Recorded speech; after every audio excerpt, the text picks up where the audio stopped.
இந்த பட்டிமன்றத்தினுடைய நடுவர் பெருந்தகை சாமியார் அவர்களுக்கு என்னுடைய அன்பான வணக்கம். சாமியார்கள் பேரெல்லாம் கெட்டு போச்சு சார், என்ன சாமியார்னு சொல்லாதீங்க, நான் சாமி இல்லாத சாமி. கெட்டு போன சாமிகளுக்கு இடையில கெட்டு போகாமல் இருக்கிற சாமியார் அவர்களே, இனிமே கெட்டு போக முடியாது, வயசு 76. நீங்க எவ்வளவு கெட்டிக்கார சாமியாருங்கிறது 76 வயசுல சாமியார் ஆனதுல இருந்தே தெரியுது.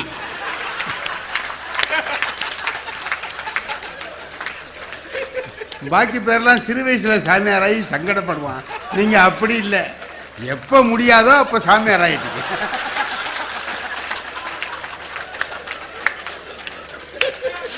சாமியார்னா இப்படி இருக்கணும். ஏன்னா ஒரு கெட்ட பேர் வராது பாருங்க. எப்படி வர முடியும்? வரவே முடியாது. உங்களுக்கெல்லாம் கெட்ட பேர் வரவே முடியாது. குழுமி இருக்கிற சான்றோர்களே, எல்லோருக்கும் என்னுடைய அன்பான வணக்கம். இன்னைக்கு நம்ம அவங்க நல்லதை பாடினாங்க முதல்ல. ரெண்டாவது இவர் நம்ம ராஜாராம் சார் இருக்கார, அவர் உள்ளதை பாடினார். அந்தாண்ட போகலை, கரெக்டாக அங்கே இருந்து உள்ளதை பாடினார். ஆனால் பிஜி தீவில் நடக்கிற கொடுமையே பாரதியார் பாடினார்னு பாடினார். அதுதான் அல்லதை சாடுறது. தப்பு நடக்கிறத பார்த்து கண்டிக்கிறார். அந்த பாட்டு உங்களை எவ்வளவு கவர்ந்திருக்கு? ஓஹோ, எங்க பிஜி தீவில் இப்போ என்ன நடக்குதுங்கிறது நமக்கு தெரியாது. எப்போவோ கரும்பு தோட்டத்தில் நம்முடைய பெண்களை கொடுமைப்படுத்தியதை பார்த்து பாரதி பாடிய பாட்டு இன்னைக்கும் அழியாம இருக்கு. ஏன்? கொடுமையை எதிர்த்து சாடி பாடினார், ஆகையினால நிக்குது. அதை நீங்க தானே சொன்னீங்க. பிஜி கரும்பு தோட்டத்திலே ஆனா ஆனா என்ன அர்த்தம்? மனம் வேதனைப்பட்டு பாடினார். ஆஹா, என்னால தாங்க முடியலையே, அங்கே இவ்வளவு கொடுமை நடக்கிறதே என்று பாடினார். கொடுமையை சாடிய போது நம்முடைய உள்ளம் அதில் ஈடுபடுகிறது. காலத்தை வென்று அந்த இலக்கியம் நிற்கிறது. பாரதி பாடின காலம் எப்போ? இப்போ நீங்கள் அதை பாடுறீங்க. அப்படிதாங்க பாடணும். அப்படி இருந்தால் தான் சரியாக இருக்கும். சும்மாவாவது பெரியவங்களாக இருக்கிறவங்க நல்ல வழி காட்டணும். எனக்கு கொஞ்சம் கண்ணு கோளாருங்க, அது ஒரு நல்லதாக இருக்குன்னு வைங்க. கண்டதையும் பார்க்க வேண்டியது இல்லையில.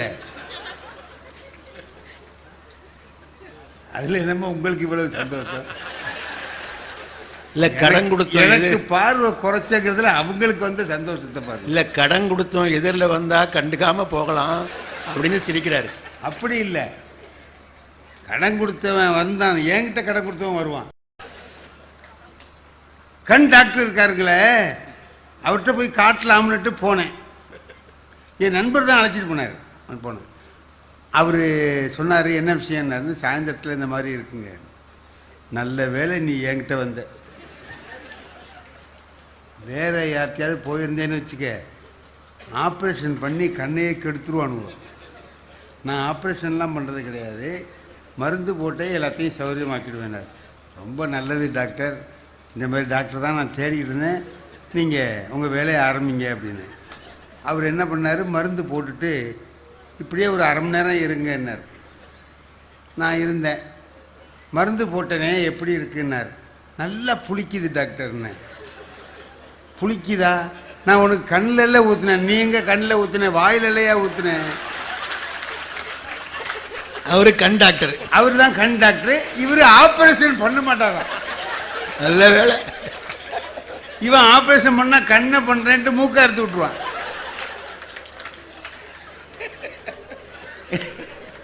உலகம் அந்த மாதிரி இருக்கு. இது உள்ளதை பாடிக்கிட்டு உட்காந்துருந்தீங்கன்னா என்ன நடக்கும்? இது அல்லதை சாடுவதுங்கிறது இருக்கு பாருங்க. அதனால தான் நம்ம இன்னைக்கு வரைக்கும் பேசிக்கிட்டு இருக்கோம். ராமர் இருந்தாரு, நல்லவர். அவர் பாட்டுக்கு நல்லவராக இருந்துட்டு போயிருந்தாருன்னா ராமாயணம் கிடைச்சிருக்குமாங்க? அவர் ராவணனை போய் அழிச்சதுனால இன்னைக்கு ராமாயணம் நமக்கு கிடைச்சிருக்கு. இன்னைக்கு வரைக்கும் இருக்கு. எப்போ? பல ஆயிரம் ஆண்டுகளுக்கு முந்தி எழுதப்பட்டது இன்னைக்கு வரைக்கும் இருக்கு. 1000 ஆண்டுகளுக்கு முந்தி எழுதினது இன்னைக்கு வரைக்கும் இருக்கு. கம்பராமாயணம் இருக்கு. எல்லாம் எதனால இருக்கு? நமக்கு என்ன தெரியுமாங்க, கெடுதலை அழிக்க நம்மளால் முடியாது. நம்மள்ட்ட உள்ளது என்னன்னு கேட்டிங்கன்னா, அழிக்கலாம்னு நினைக்கிறோம். இது ஏன் வம்புன்னு அப்புறம் நினச்சிடுறோம்.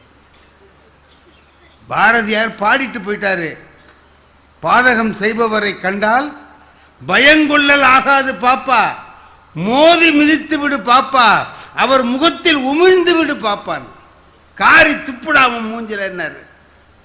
அவரு பாடிட்டு போயிட்டாரு, நம்ம துப்ப முடியுமா? அதனாலதான் அவர் பாப்பாவுக்கு சொன்னார். பாப்பாவுக்கு சொன்னார். ஏன்னா அது துப்புனாலும் ஏதோ விளையாட்ட துப்புதுன்ட்டு போயிடலாம். சார், நம்ம தெருவிலே இருக்கான், நம்ம அடுத்த வீட்லயே இருக்கான், அயோக்கிய பயலா இருக்கான், ஏதாவது காரி துப்ப முடியுமா? சும்மா காரி துப்புனாலும் அவன் யாரை பார்த்து துப்புனேங்கிறான். நான் உங்களை துப்பலிங்க. ஏன்னா பாதகத்தை பார்த்து தீமையை பார்த்து எதிர்த்து போரிடுகிற ஒரு ஆற்றல் நம்மகிட்ட இல்லை, நம்மளால முடியல. யாராவது ஒருத்தன் போரிட்டான்னா, அந்த தீமையை எதிர்த்து சாடினான்னா நமக்கு சந்தோஷமா இருக்கு. ஏன் தெரியுமா? நம்மளால முடியாதா அவன் செய்யறான். ஐயா, என்னால முடியும் இல்லைன்னா இந்த எம்ஜிஆர் வந்து கடைசியில செய்யறாரு பாருங்க, நான் ஆணையிட்டால்னா எல்லாரும் கை தட்டுறான். ஏன்? நல்ல வேலைடா, நீயாவது ஒழிக்கிறியே. என்னால முடியல. தீமையை ஒழிக்கிற போது நமக்கு எவ்வளவு மகிழ்ச்சியா இருக்கு. கிளைமேக்ஸுங்கிற மாதிரி சினிமாவில் என்னங்க, தீமை அழிகிறதானே கிளைமேக்ஸு. அந்த சீனை நல்லா எடுப்பாங்க சார்லாம் இருந்தாங்கன்னா நினைச்சாங்கன்னா, அப்படியே வந்து வல்லவனுக்கு வல்லவன், அவங்க என்ன எடுத்தாங்க, சகலகலா வல்லவன். எப்படி போய் அந்த எந்த பொம்பளை எழுத்தாலோ அவளையே போய் ஒரு கல்யாணம் பண்ணிட்டு போறாருன்னு நம்ம ஆளுலாம் என்ன பண்றான், நம்மளே கல்யாணம் பண்ண மாதிரி நமக்கு ஒரு சந்தோஷம் வரும். சந்தோஷம் போட வச்சுட்டு இந்த உட்காந்துருக்காரு அவர். என்னன்னு கேட்டீங்கன்னா, தீமை அழிகிற போது நாம் அடித்தது போல மகிழ்ச்சி அடைகிறோம். நம்மால முடியாத அவங்க செய்தார்கள் என்கிற பொழுது அந்த மகிழ்ச்சி உண்டாகிறது. சும்மா சார், திருட்டு பையன் கண்டிக்கப்படாத, நம்ம திருடுறான், நம்ம வீட்டிலே திருடுறான், நம்ம அவனை பிடிக்கலாமா இல்லையா, அடிக்கலாமா இல்லையா? முல்லா கதையில் ஒரு கதை, நசருதீன் முல்லா என்ன பண்ணுறாரு, அவர் வீட்டில் ஒரு வேலைக்காரன் இருக்கான், அவன் கொஞ்சம் திருட்டு வேலைக்காரன். டெய்லி ஒரு சாமானாக எடுத்துகிட்டு போவான். ஒரு நாள் ஒரு டம்ளர் எடுத்துகிட்டு போகிறான், ஒரு நாள் ஒரு சட்டியை எடுத்துகிட்டு போகிறான், அப்படியே எடுத்துகிட்டு போகிறான். கடைசியில் மிச்சம் இருந்த ஒரு சட்டியையும் எடுத்துகிட்டு போனான். முல்லா என்ன பண்ணார், அவன் பின்னாலேயே போனார். அவன் வீட்டுக்குள்ளே போனான், அவரும் போயிட்டார். அங்கேயும் போய் அவர் ஏண்டா சட்டியை எடுத்தேன்னு கேட்கல, வீட்டுக்குள்ளே போயிட்டார். அவன் இப்படி திரும்பி பார்க்குறான். முல்லா வந்துட்டார். முதலாளி, நீங்கள் எதுக்கு வந்தீங்க? இல்லை, நானும் இங்கேயே இருக்கிறேன்ப்பா. அவன் ஏன்னா எல்லா சாமானும் இங்கே வந்துட்டு அப்புறம் நான் மட்டும் அங்கே இருந்து என்ன பண்ணப்போ?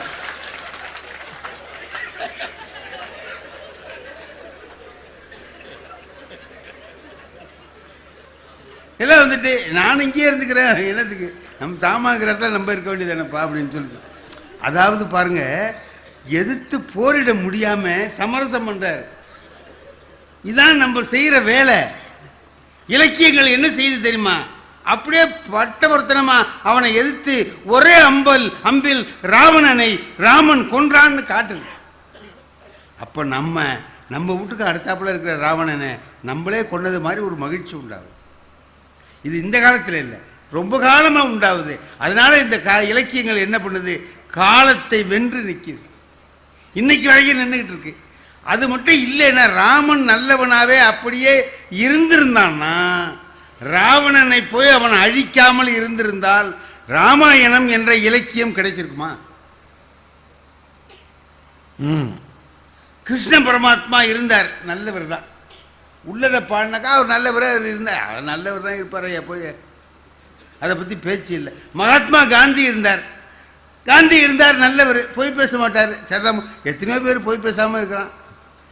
ஏன்னா பொய் பேசுறதுக்கு ஒரு தைரியம் வேணும்.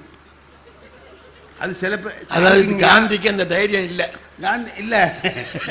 இப்போ பொய் பேசணும்னா முதல்ல ஞாபக சக்தி ஜாஸ்தி வேணும். ஆமா, யார் யார்கிட்ட என்னென்ன சொன்னோங்கிறது ஞாபகத்தில் இருக்கணும். ஏன்னா இன்னைக்கு எனக்கு நேற்றுக்கு ஜுரம், ஒரு நாள் லீவுன்னு சொல்லிவிட்டு மறுநாளைக்கு போய் கால் வலிங்க அதனால ஜுரம்னா நேற்று ஜுரம்னு, அதை போய் சொல்கிறவனுக்கு ஞாபக சக்தி கரெக்டாக இருக்கணும். அது சில பேருக்கு இருக்காது. அதனால் அவன் என்ன பண்ணுவான், இதுக்கு எதுக்கடா போய் போய் சொல்லிட்டு மாட்டிக்குவானே, உண்மையை பேசிடுவான். காந்தி அப்படியே உண்மை பேசினார், ஏதோ இருந்தார். அவரை பற்றி ஏதாவது பேச்சு வருமா?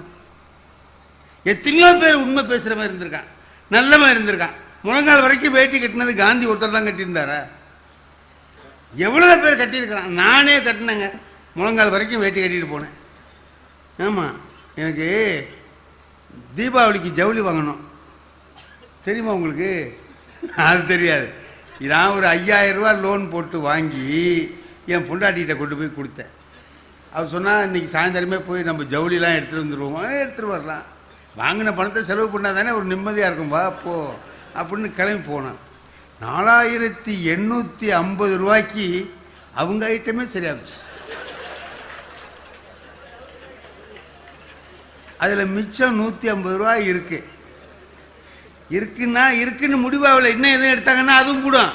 நான் நினச்சேன் இப்போ 150 ரூபா மிச்சம் இருக்குது அப்படிங்கிற மாதிரி நினச்சேன். என் மனைவி சொன்னாங்க ரொம்ப அருமையாக, இந்த பாருங்க, லோன் வாங்கிட்டு வந்து கொடுத்தோம், எல்லாத்தையும் அவளே எடுத்துக்கிட்டான்னு சொல்லக்கூடாது, நீங்கள் ஒரு 4 முழ வேட்டி எடுத்துக்கங்க. புண்ணியவதி, அதையாவது சொன்னியே, சரி வாங்கு அப்படின்னு. அதுக்கு என் மனைவி சொன்ன பதில் அருமையான பதில். இங்கே வாங்க வேண்டாம், அங்கே வர்ற வழியில் ஒரு கடையில் போர்டு போட்டுருந்துச்சு, 4 முழ வேட்டி வாங்கினா ஒரு துண்டு இலவசம்னு. அங்கே அப்போ துண்டு ஒன்று வாங்க வேண்டிய வேலை இல்லாமல் போயிடுது பாருங்க.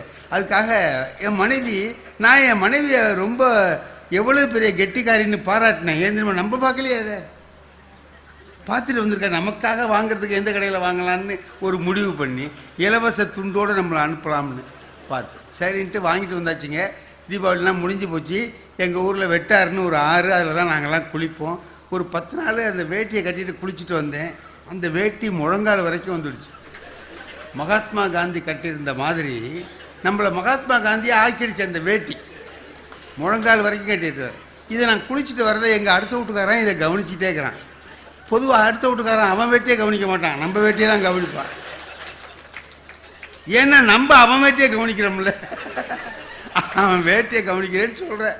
அதுக்காக அப்போ அவன் என்ன பண்ணான், என்கிட்ட கேட்குறான், சார் அந்த இலவச துண்டோட வேட்டி வாங்கினீங்களே, ஆமாம், அது என்ன ஆச்சுன்னா, இந்த பாரு நான் வாங்கினேன், நான் கட்டிக்கிறேன், உனக்கு என்னடா அதில்?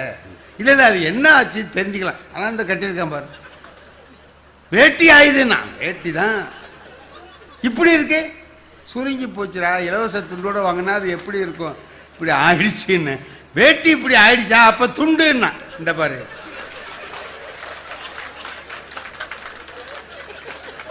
வேட்டியே இப்படி ஆச்சுன்னா துண்டு எப்படி ஆயிருக்கும்ங்கிறது உனக்கு தெரியும். தெரிஞ்சுக்கிட்டு அடுத்த வீட்டுக்காரன் என்னென்ன கேட்பாங்கிறத நீங்க சொல்லி நாங்க தெரிஞ்சுக்கிறோம். விட மாட்டேங்கிறான் அவன். அப்படி அல்லங்க, நம்ம வெளியூர்ல வந்து பேசுறதுனால ஒரு தைரியமா பேசுறோம். இதே அடுத்த வீட்டுக்காரன் இருக்கிற ஊர்லயே பேச முடியாது. இல்ல உள்ளூர்ல பேசினா அந்த அடுத்த வீட்டுக்காரரை பத்தி இவ்வளவு தைரியமா பேச முடியுமா? பேசிட்டு நான் வீட்டுக்கு போக முடியுமா? முடியாது. ஆனா இந்த இலக்கியங்கள்ல பேசினவன எதிர்த்து சண்டை போடுறானே, அழிக்கிறானே. மகாத்மா காந்தி இருந்தார், நல்லவர், முழங்கால் வரைக்கும் வேட்டி கட்டியிருந்தார், எளிமையான வாழ்க்கை வாழ்ந்தார், அதெல்லாம் சரி. அதனால தான் நாம் அவரை இன்னைக்கு வரைக்கும் பேசிட்டு இருக்கோமா? வெள்ளையனை எதிர்த்து போராடி அவனை வெளியாக்கி இந்தியாவுக்கு சுதந்திரம் வாங்கி கொடுத்தார். அல்லதை எதிர்த்து அவர் சாடினார். ஆகையினாலே அவருடைய வாழ்க்கை இன்று நம்மால் பேசப்படுகிறது. இலக்கியங்களும் அப்படித்தான். இலக்கியத்தில் நல்லதா பாடுறார், ஒழுக்கம் உடைமை, அது இது. திருவள்ளுவர் பாடுறார், கயமைன்னு ஒரு அதிகாரம் ஏன் பண்ணார்? கயவர்களை பற்றி எதுக்குங்க பாடணும்? அயோக்கியனை பற்றி எதுக்கு? அவருக்கு என்னத்துக்கு? அவர் பாடுறார் கயமைங்கிற ஒரு அதிகாரம். ஈர்ங்கை விதிரார் கயவர் கொடிறு உடைக்கும் கூன் கையர் அல்லாதவர். எச்சி கையால காக்கா ஓட்ட மாட்டான்டா, ஆனா கொடுப்பான். யாருக்கு தெரியுமா? ராத்திரில வீட்டுக்குள்ள வந்து கையை அப்படி வச்சுக்கிட்டு குத்துவேன். என்ன சொல்றேன் நான், ஏதாவது வேணா எடுத்துக்க, அடிக்கிற வேலை மட்டும் வச்சுக்காத. அவன் தான் கயவன். நல்லா கேட்டா கொடுக்க மாட்டான், இப்படி கேட்டாதான் கொடுப்பான். நீங்க பொதுவா வந்து எங்க ஊர்ல எல்லாம் இந்த ஊரில் இவ்வளவு பெரிய விழா நீங்கள் நடத்துறீங்களே, ஆச்சரியமாக இருக்குது. எப்படி இதுக்கெல்லாம் நீங்கள் எல்லாரையும் வசூல் பண்ணி நடத்துறீங்க? நல்லவங்களாக இருக்கிறதுனால நீங்கள் இதெல்லாம் நடத்துகிறீங்க. உங்களை யாருக்கு தெரியுது? எங்கள் ஊரில் நாங்கள் ஒரு சின்ன விழா நடத்துறோன்னா எவ்வளவு கஷ்டப்படுவோம் தெரியுமா? ஒரு நன்கொடை வாங்கணும்னா நாங்கள் 4 பேர் போவோம், 5 பேர் போவோம், ஒருத்தன் வெளில நின்றுக்குவான். ஏன்னா அவன் உள்ளே வந்தான்னா கொடுக்குறவனும் கொடுக்க மாட்டான். அதுக்காக நாங்கள் என்ன செய்வோம், வெளியில் நிறுத்திட்டு நாங்கள் 4 பேர் போவோம். ஏன்னா அவன் முதல்ல வாங்கி என்ன பண்ணான்னு தெரியும்ல அவனுக்கு. அதுக்காக உள்ளே போன உடனே முதல் ஆள் போய் கேட்பான் அந்த கடை முதலாளிகிட்ட, அண்ணே வியாபாரம்லாம் எப்படி இருக்குமா? எந்த கடை வியாபாரியாவது வியாபாரம் சரியில்லைன்னு சொல்லுவானா? பிரமாதமாக இருக்குது தம்பி, வியாபாரம் நமக்கு நல்லா ஓடுது, போன வருஷத்தோட இந்த வருஷம் ஜம்முன்னு இருக்கு. அப்படியா? அதுக்கு தான் கேட்டுக்கிட்டேன். ஏன்னா அப்புறம் நீங்கள் மாற்றி சொல்லக்கூடாது பாருங்க. அப்புறம் தான் அவன் யோசனை பண்ணுவான், எதுக்கு வந்திருக்கான்னு தெரியல, வியாபாரம் நல்லா இருக்கான்னா ஒன்று வேணும். அடுத்தவன் சொல்லுவான், அண்ணங்கிட்ட கேட்கவே வேண்டியதில்லைப்பா, தானாக கொடுப்பார், தடவி கொடுக்குறான். இப்போது அடுத்தவன் சொல்லுவான், போன வருஷமே 1000 ரூபா கொடுத்தாங்களே, சரியாக போச்சு. அடுத்தவன் நோட்டை எடுத்து நீட்டுவான், எழுதி வாங்கிட்டு வருவான். வெளியில் இருக்கிறவன் கேட்பான், ஐயா கிட்ட எவ்வளவு கறந்தேம்மா? இந்த மாடு கறக்கிறது பார்த்துறீங்களா நீங்கள்? முன்னாடி ஒரு தொட்டியில் புண்ணாக்கு வைப்பான், இதை அந்த மாடு தின்னுக்கிட்டே இருக்கும். புண்ணாக்கு வச்சுருக்கானா? அதான் இந்த போனவன் சொன்னான் பாருங்க, அண்ணன் வியாபாரம் எப்படி இருக்குன்னு கேட்டான், புண்ணாக்கு வச்சுட்டான்னு அர்த்தம். அடுத்தவன் என்ன செய்வான், போன வருஷமே ஐயா 1000 ரூபா கொடுத்தாங்களேங்கிறானா, தடவி கொடுக்குறான்னு அர்த்தம். அதான் இந்த வருஷம் 2000க்கு குறைய மாட்டாருன்னு ஒருத்தன் சொல்லுவான், கண்ணுக்குட்டியை ஊட்ட விட்றான்னு அர்த்தம். கடைசியில் ஒருத்தன் கறப்பான், நோட்டில் எழுதி வாங்கிட்டான்னு அர்த்தம். அதனால தான் வெளியில் இருக்கிறவன் கேட்குறான், ஐயா கிட்ட எவ்வளவு வாங்கினேன்னு கேட்குறது இல்லை, ஐயா கிட்ட எவ்வளவு. எங்கள் ஊரில் சொல்கிறேன், எங்கள் ஊரில் நாங்கள் அந்த மாதிரி. அவனை என்ன சொல்கிறார் திருவள்ளுவர்? கயவன்கிறார். ஈர்ங்கை விதிரார் கயவர், கொடிறு உடைக்கும் கூன் கையர் அல்லாதவர்க்கு. இதை ஏங்க அவர் பாடணும்? திருக்குறள்ல நல்லவங்களை பற்றியே பாட வேண்டியவர், உள்ளவங்களை பற்றி பாட வேண்டியவர் கயவர்களை, அயோக்கியர்களை ஏன் பாடுகிறார் என்றால், அவன் இருக்கிறான், அவனை ஒழிக்கணும், அதுக்கு என்ன செய்யணுமோ அதை திருக்குறளாக எழுதி காட்டுகிறார். ஆகையினாலே கணம் நீதிபதி அவர்களே, அவர் சொன்னார், இயேசுநாதர் மட்டும் வரவில்லை அப்படிங்கிற பாட்டை சொன்னார், பாரதிதாசனுடைய பாட்டை, நகைகள் போட்டுக்கணும். அது என்ன சொல்கிறாரு? அதுலேயும் அல்லது தானங்க கண்டிக்கிறாரு. நகைகள் போட்டுக்கிட்டு இந்த ஆடம்பரம் பண்ணிக்கிட்டு கோயிலுக்கு வராதே, வந்தா நீ வருவியே தவிர இயேசுநாதர் வரமாட்டார். அப்போ இது செய்யக்கூடாது, தவறு செய்யக்கூடாது என்பதைத்தான் அவர் கண்டிக்கிறார். அது ஏரோப்ளேனில் போகும்போது பக்கத்தில் உள்ளவன் என்னமோ சொன்னான்னு சொல்கிறார். நான் ஏரோப்ளேனில் போகும்போது என்ன சொன்னான், எனக்கு என்னுடைய நல்ல நண்பன் ஒருத்தன் பக்கத்தில் வந்தான். நான் ஏற்றி விட்டுட்டு சொன்னான், ஏரோப்ளேன்லாம் ஏறுறதுன்னா கொடுத்து வச்சுருக்கணும் பாடினான். ஏன்னா அவன் இது வரைக்கும் ஏரோப்ளேனில் போனதில்லை போல இருக்குது. நான் சொன்னான், ஏரோப்ளேன்லாம் போகிறதுக்கு கொடுத்து வச்சுருக்கணும்னா. நான் சொன்னேன், போகிறதுக்கு கொடுத்து வைக்க வேண்டியதில்லடா, போயிட்டு திரும்பி வந்து இறங்கிறதுக்கு தான் கொடுத்து வச்சுருக்கணும்னு. வந்துருவில்லைன்னா ஆசையோடு போகிறேன், என்ன நடக்குதோ தெரியாது. ஆகையினாலே கணம் நீதிபதி அவர்களே, நீங்கள் ஒன்று ஞாபகத்தில் வச்சுங்க, தீமையை எதிர்க்கிற போதுதான் நம்முடைய மனம் மகிழ்ச்சி அடைகிறது. அதை நாம் இலக்கியத்திலே பார்க்கிற போது காலந்தோறும் அதை பாராட்டி கொண்டே இருக்கிறோம். ஆகையினாலே அது காலத்தை கடந்து நம்மிடத்திலே நின்று கொண்டிருக்கிறது என்பதை சொல்லி அமைகிறேன். நன்றி, வணக்கம். மிக அருமையாக மகாத்மா காந்தியினுடைய சிறப்புக்கு காரணம் என்ன என்று நண்பர் சண்முக வடிவேல் சொன்னார். நான் உணர்ச்சியோடு அதை கேட்டேன். காஷ்மீரத்திலே சீனாவினுடைய படை வீரர்கள் நடமாடுகிறார்கள். நம்முடைய எவரெஸ்ட் சிகரத்தில் வடக்கு பகுதி பூராவும் எங்களுக்கு சொந்தம் என்று சொல்லிவிட்டார்கள். நம்முடைய அஸ்ஸாமிலே எல்லைக்கோடு எங்களுக்கு என்று சொல்லுகிறார்கள். 4 மாதத்துக்கு முன்பு அந்தமான் தீவிலே சீன இராணுவ வீரர்கள் நடை போட்டார்கள் என்று செய்தி வருகிறது. அதற்கு முன்பு கச்சத்தீவை இலங்கை சீனர்களுக்கே எழுதி கொடுத்து விட்டது. நேற்றைய பத்திரிகையில் நான் படித்தேன், மால்தீவ்ஸிலே அரசு கவிழ்ந்தால் நாங்கள் உதவி செய்வோம் என்று சீனா சொல்லுகிறது. அப்போ இந்தியாவின் எல்லா பக்கத்திலும் திமிங்கிலத்தின் வாயை திறந்தது போல் சீனா திறந்து வைத்திருக்கிறது. ஆகவே மீண்டும் ஒரு காந்தி இந்தியாவுக்கு தேவை. அந்த சேவையை இன்றைய அரசியல்வாதிகள் வேகமாக செய்து கொண்டிருக்கிறார்கள். அதனால் காந்தியை போற்றுவோம் என்று தெரிவித்துக் கொள்ளுகிறேன். இப்பொழுது ரெண்டாவது ரவுண்டுனா தப்பா நினைச்சுக்கப்படாது. ரவுண்டுக்கெல்லாம் வேற அர்த்தம் வச்சுட்டான்.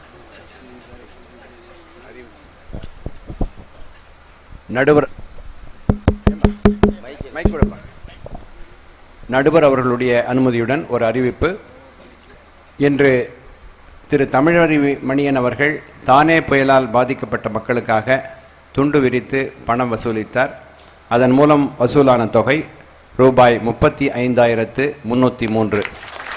வழங்கிய வள்ளல் பெருமக்களுக்கு நன்றியை தெரிவித்துக் கொள்கிறோம். நன்றி. வாங்கிய அறிஞருக்கும் கொடுத்த கொடையாளிக்கும் எங்கள் நன்றி. இப்பொழுது இரண்டாவது சுற்றில் மதிப்புக்குரிய முனைவர் தேவிலட்சுமி அவர்கள் நல்லதை நாடுவதே என்ற அணியை தொடர்ந்து பேசுகிறார்கள். வாங்க.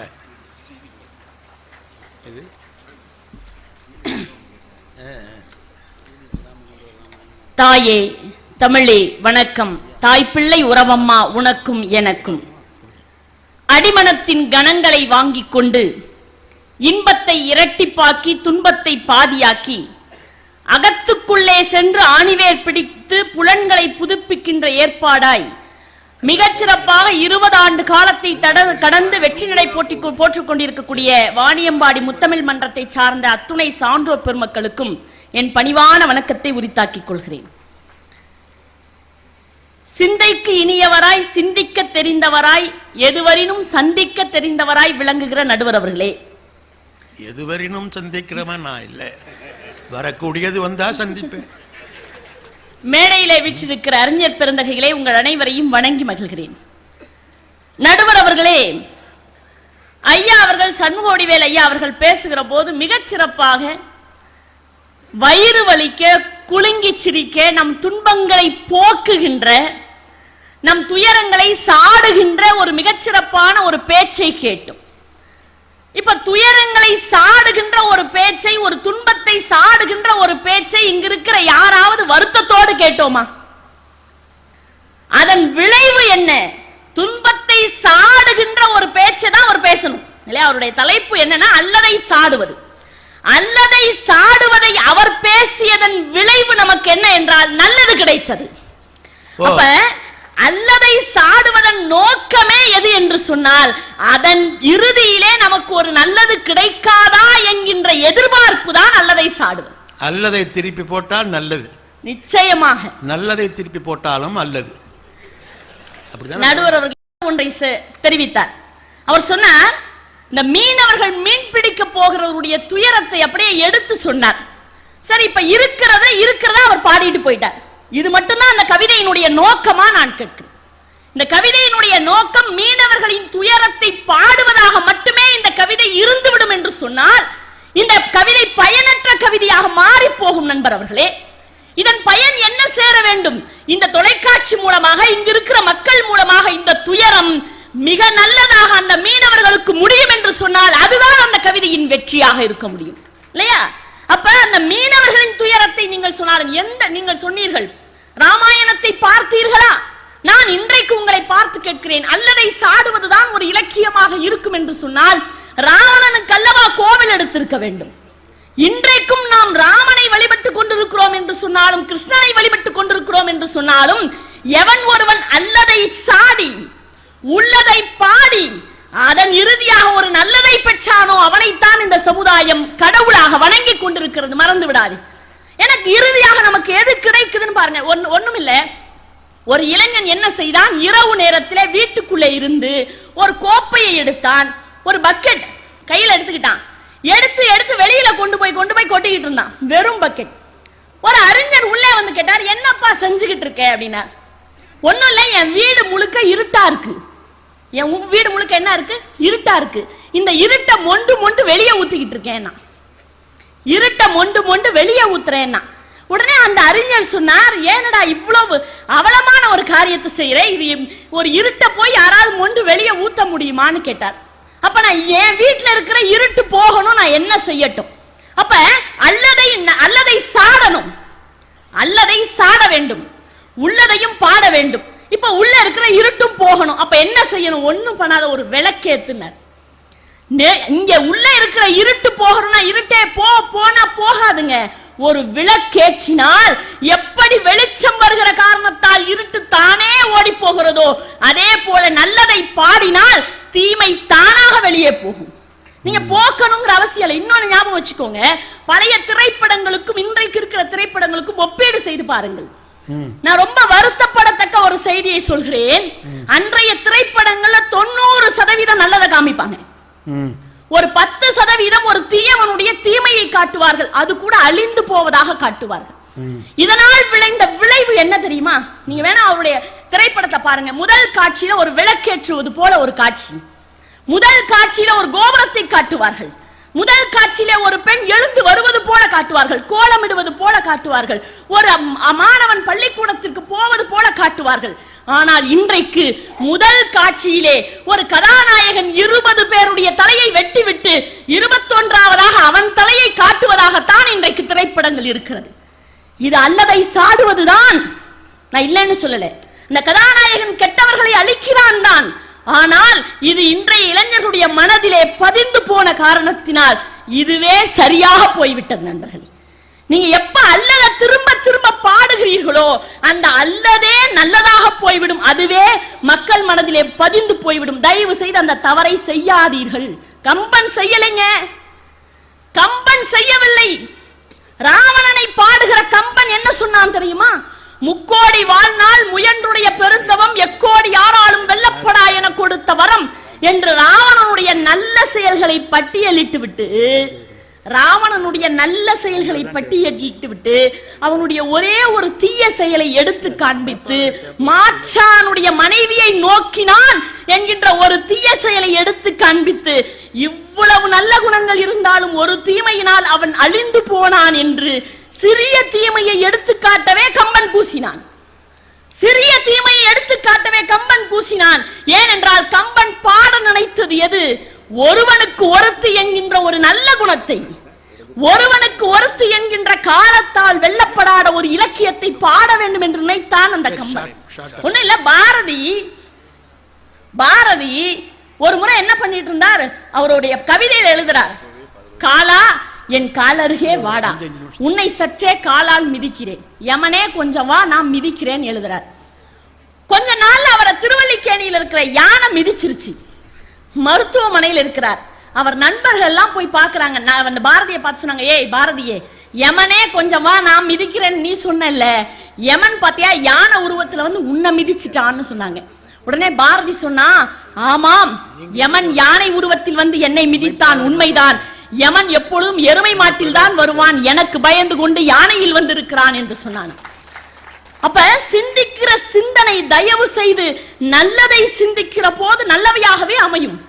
நல்லவையை சிந்திக்கிற சிந்தனை வேண்டும். நான் உங்களை கேட்கிறேன், நம்ம இலக்கியத்தை வகைப்படுத்தணும் இல்ல, 14 கீழ்கணக்கு 14 மேல்கணக்கு நூல்களை வகைப்படுத்தணும் இல்ல, நற்றினை, நல்ல குறுந்தொகை, ஐங்குறுநூறு, ஒத்த 10 ஓங்கு பரிபாடல், கற்றறிந்தார் எத்தும் கலியோடு அகம்புறமே திறத்த 8 தொகை என்று தூக்கி போட்டானே. எல்லாவற்றையும் சொல்லுகிற வார்த்தை கூட நன்மையாக இருக்க வேண்டும் என்று சிந்தித்தானே. அப்ப நீங்க தீயதை பாடினாலும் அங்கே உள்ளதை பாடினாலும் விளைவு என்ன என்பதை தயவு செய்து இந்த உலகத்திற்கு எடுத்து சொல்லுங்கள். வாழ்க்கை துன்பத்தை தாங்குவதற்கு மட்டும் ஒரு இலக்கியம் படைக்கப்படும் என்று சொன்னால் அந்த இலக்கியம் காலத்தின் வெள்ளத்திலே மாய்ந்து போகும். அப்ப என்ன செய்யணும்? வாழ்க்கையின் இன்பத்தை வாங்குவதற்கும் அது சொல்லிக் கொடுக்க வேண்டும். வாழ்க்கையில இன்பத்தை எப்படி வாங்குவது, துன்பத்தை தாங்குவதோடு இன்பத்தை வாங்குவதற்கான வழியையும் அது வகுத்திருக்கணும். நான் உங்களை கேட்கிறேன், ராவணன் செத்து போனதோட கம்பராமாயணம் முடிஞ்சிருச்சா? ராவணன் இறந்ததோடு கம்பராமாயணம் முடிந்து விட்டதா? கேட்கிறேன். இல்லையே. ஏன் தொடர்கிறது? விபீஷண பட்டாபிஷேகம் இருக்கிறது, கொண்டு போய் ஒரு நல்லவனை ஏற்றி வை. அங்கே இருந்து வருகிறார், ராம பட்டாபிஷேகம் இருக்கிறது, எல்லாருக்கும் அங்கீகாரம் கொடுக்கப்படுகிறது. அப்ப அல்லவை தேய்வது மட்டும் ஒரு கவிஞனுடைய பொறுப்பு அல்ல. இந்த சமுதாயத்தின் நல்லது எதுவோ அதை எடுத்து வந்து அவன் காட்ட வேண்டும், இந்த உலகத்திற்கு உணர்த்த வேண்டும். நீங்க சொன்னீங்களே, எல்லா உலகத்தின் தலையெழுத்திலே எழுதப்பட்டிருக்கிறது. யார்? என் பாட்டன் 2000 ஆண்டுகளுக்கு முன்னே யாதும் ஊரே யாவரும் கேளி. பாடலை முழுவதுமாக பாருங்கள். யாதும் ஊரே யாவரும் கேளீர், தீதும் நன்றும் பிறர் தரவாரா, நோதலும் தனிதலும் அவற்றோர் என்ன, சாதல் புதுவதன்றே, வாழ்தல் இனிதன மகிழ்ந்தென்றும் இளமே, முனிவின் இன்னார் என்றலும் இளமே, விண்ணோடு வானம் தண்டுளை தலையை யானது கல்பொரு இறங்கு மல்லற் பேரியாற்று, நீர் வழிப்படும் புனை போல் ஆறுயிர் முறை வழிப்படுவோம் என்பது முறப்புறம் திறவோர் காட்சியில் தெளிந்தனமாகலின், மாட்சியிற் பெரியோரை வியத்தலும் இளமே, சிறியோரை இகழ்தல் அதனினும் இளமே. நாங்கள் தீமையை மட்டும் பாடிக்கொண்டிருப்பவர்கள் அல்ல. எங்கள் சமுதாயம் அதை படைத்தது அல்ல. உள்ளதை பாடுவதற்காக மட்டுமே நாங்கள் வரவில்லை. அப்ப எதை பாடுவதற்காக வந்தோம்? நீங்க சொன்னீர்களே, கரும்பு தோட்டத்திலே ஒரு பெண்கள் துடிப்பதை பார்த்து பாரதி அழுதான் என்று 2 பேரும் பேசினீர்களே. நான் கேட்கிறேன், பாரதி பார்த்ததை பாடினான், பார்த்ததை சாடினான். இது 2மா பாரதியின் எதிர்பார்ப்பு? நான் கேட்கிறேன். யானை அந்த கரும்பு தோட்டத்திலே பெண்கள் படுகிற அவலத்தை பார்த்ததை பாடினான், இது உள்ளதை பாடியது. இதை பார்த்ததை சாடினான், இது பார்த்ததை சாடியது. சரி, இது 2 மட்டுமா பாரதியின் எதிர்பார்ப்பு? இந்த கவிதை இதோடு முடிந்து விடுமா?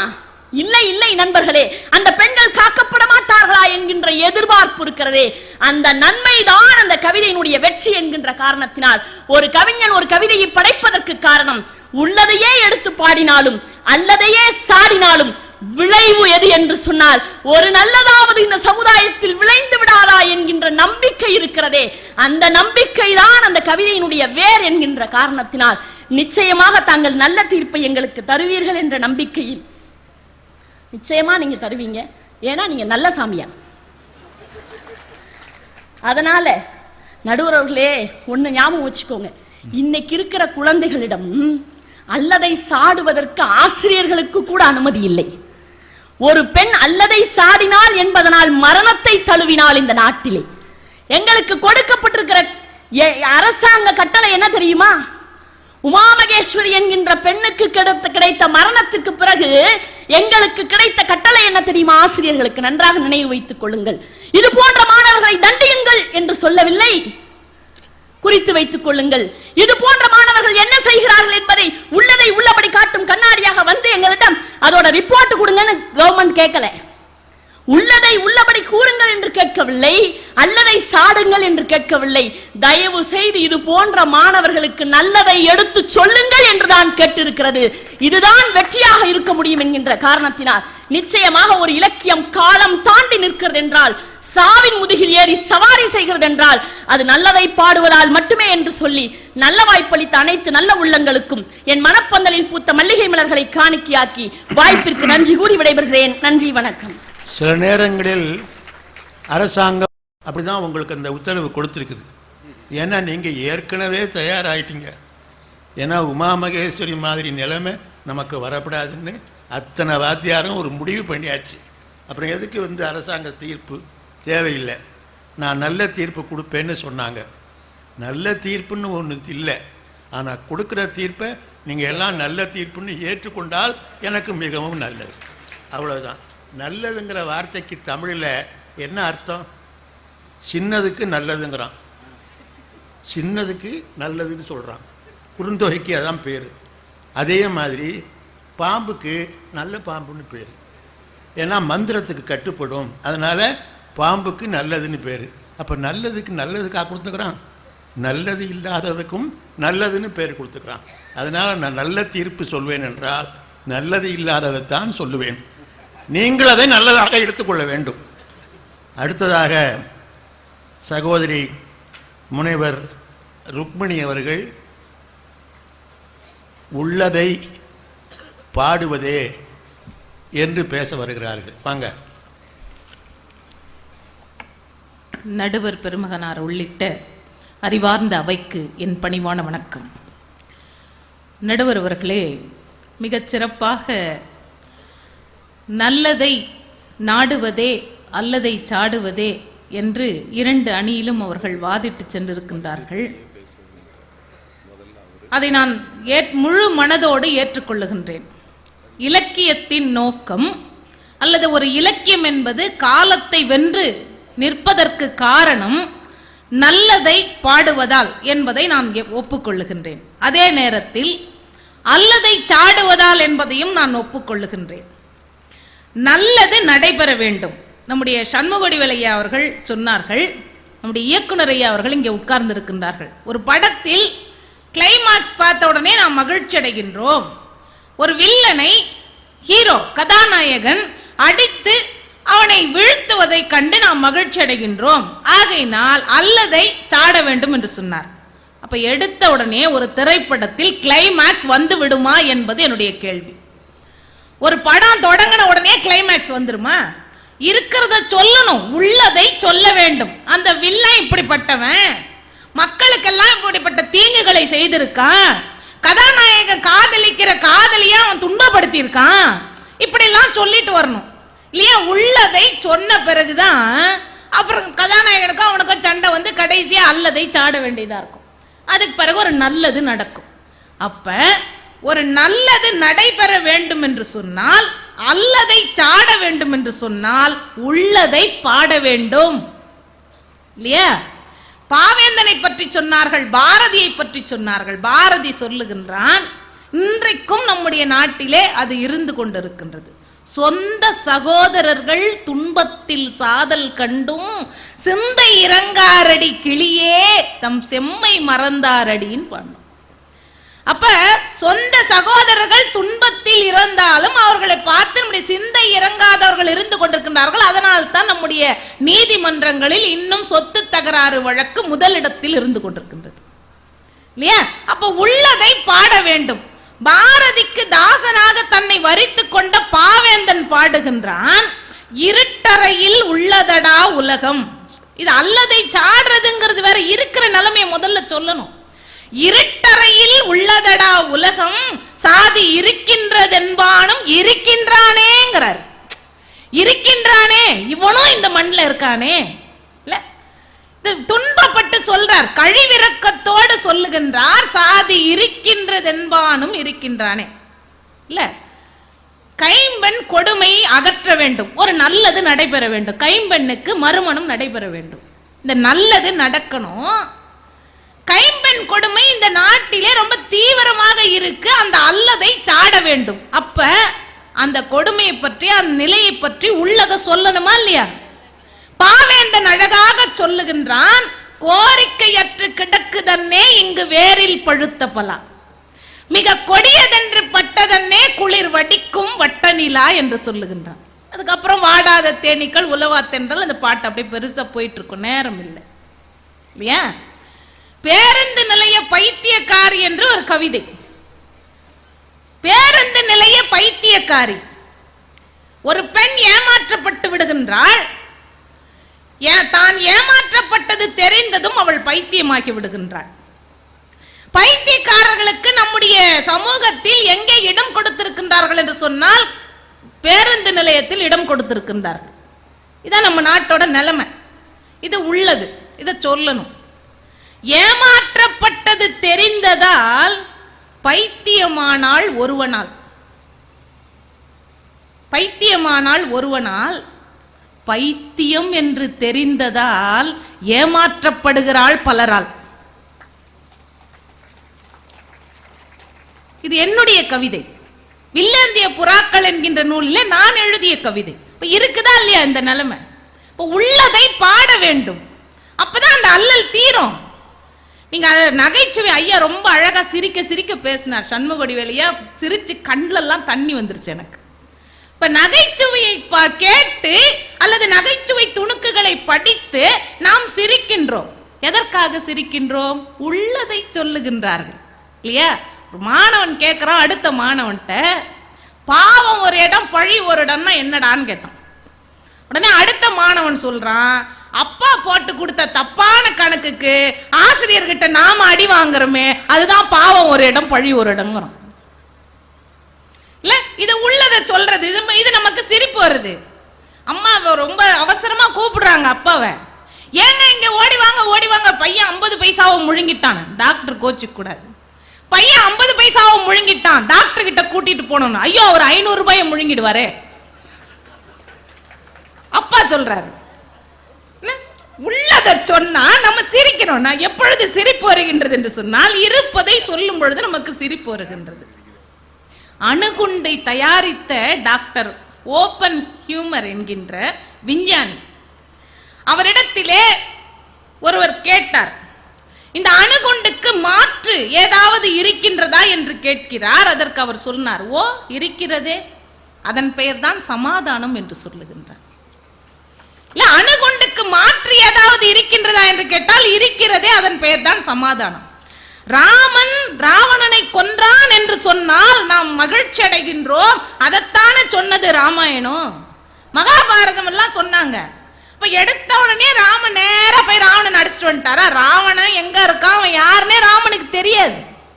இல்ல, இப்ப உள்ளதை சொல்லி வர வேண்டும். காப்பியத்தில் உள்ளதை சொல்லி வர வேண்டும். ராவணன் எப்படிப்பட்டவன், அவனுடைய குணநலன்கள் என்ன, அப்புறம் வீட்டுல இவங்க அயோத்தியில என்ன நடந்துச்சு, அதுக்கு பிறகு அவங்க எதுக்காக காட்டுக்கு போனாங்க, அங்க ராவணன் வந்து என்ன செஞ்சான், இப்ப ராவணன் அழிக்க வேண்டிய சூழல். இப்ப உள்ளதெல்லாம் சொன்னாதான் அல்லதை சாட வேண்டிய, அல்லதை அழிக்க வேண்டிய சூழல் ஏற்படும்.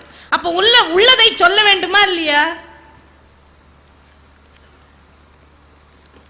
ரொம்ப அழகா நம்ம ராமலிங்கண்ண சொல்றாரு, உள்ளத உள்ளபடி சொல்றது நல்ல இலக்கியம் இல்லைங்கிறார். அப்படின்னா அப்ப நம்ம ராமாயணம், மகாபாரதம், அவர் சொன்ன ஹரிச்சந்திர புராணம், இது எல்லாமே வந்து நல்ல இலக்கியம் இல்லைன்னு ஆயிடுது.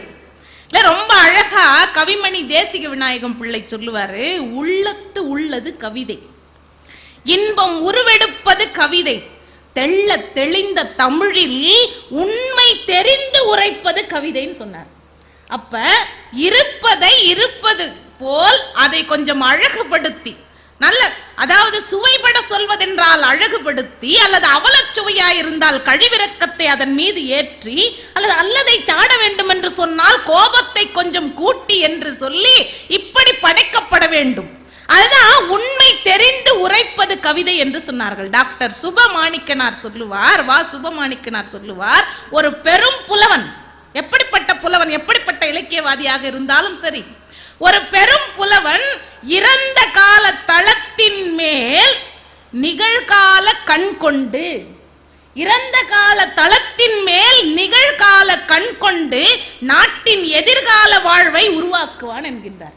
அப்ப உள்ளதை உள்ளபடி பாட வேண்டும். அதுதான் இலக்கியம், காலத்தை வென்று நிற்பதற்கு காரணம். ரொம்ப அழகா பட்டுக்கோட்டை சொல்லுவாரு, நாம எப்படி இருக்காங்க சூழல், நாம் வாழ்கின்ற சூழல் எப்படி இருக்கு, நம்மை ஆள்பவர்களோ அல்லது நம்மோடு இருப்பவர்களோ எப்படி இருக்கின்றார்கள் என்பதை ரொம்ப அழகா சொல்றாரு. அதை நம்ம புரிஞ்சுக்கணும், உஷாரா இருக்கணுங்கிறதுக்காக தான் இது. சூழ்ச்சியிலே சோரமைத்து சுயநலத்தால் கோட்டை கட்டி, சாட்சிகள் வேண்டாம் சகலமும் நான் என்று சதிராடும் வீணர்களின் அதிகார உலகமடா. அப்ப நீ ஜாகிரதையா இருப்பாங்கிறார். இல்ல, சாட்சிகள் வேண்டாம் சகலமும் நான். இப்படிப்பட்ட கொடுமை இருக்கா, நீ வறுமையில் இருக்கியா, அதை அப்படியே ஏத்துக்கிட்டு வாழாத, அதை அப்படியே ஏத்துக்கிட்டு வாழாத. கொடுமையையும் வறுமையையும் கூடையிலே கொட்டி வெட்டிவை, கூடையிலே வெட்டிவை. கொஞ்ச நஞ்சம் பயம் இருந்தால், உனக்கு அதை செய்யறதுக்கு பயமா இருக்கா, அந்த பயத்தை எல்லாம் கட்டி மூலையில போடு. கொஞ்ச நஞ்சம் பயம் இருந்தால் மூலையிலே கட்டிவை. நெடுங்கவலை தீர்ந்ததென்று நெஞ்சில் எழுதி ஒட்டிவை.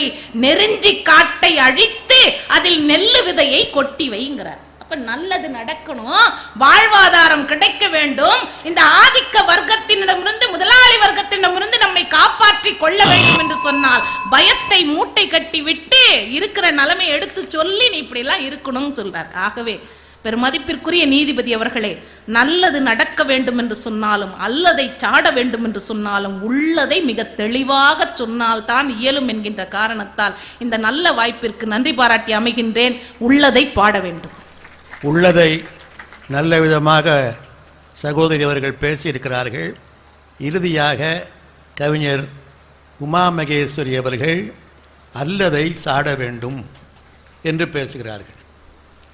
மதிப்பிற்குரிய நடுவர் அவர்களே, வாணியபாடி முத்தமிழ் மன்றத்தின் அறிஞர் பெருமக்களே, மேடையில் விட்டிருக்கின்ற சான்றோர் பெருமக்களே, முப்புறமும் கடல் சூழ்ந்த இந்தியாவை போல இந்த மேடையின் முப்புறமும் அமர்ந்திருக்கின்ற இலக்கிய நெஞ்சங்களே, உங்கள் அத்துணை பேருக்கும் கோவையிலிருந்து கொண்டு வந்த பருத்தி மலர்களை சமர்ப்பித்து என்னுடைய வணக்கத்தை முதலில் நான் தெரிவித்துக் கொள்கின்றேன். பருத்தி மலர் மதிப்பிற்குரிய நீதிபதி அவர்களே, எங்கள் அணியின் மகாத்மா அவர்கள் அரை துண்டோடு இருந்தாலும் பல்வேறு சிந்தனைகளை, விதைகளை இந்த மேடையிலே தூவி சென்றிருக்கின்றார்கள்.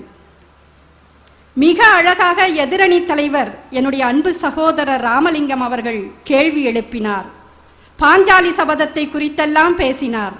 பாஞ்சாலி சபதம் என்பதுதான் பாரதியின் கவிதைகளின் உச்சம் என்று சொல்லுகின்றோம்.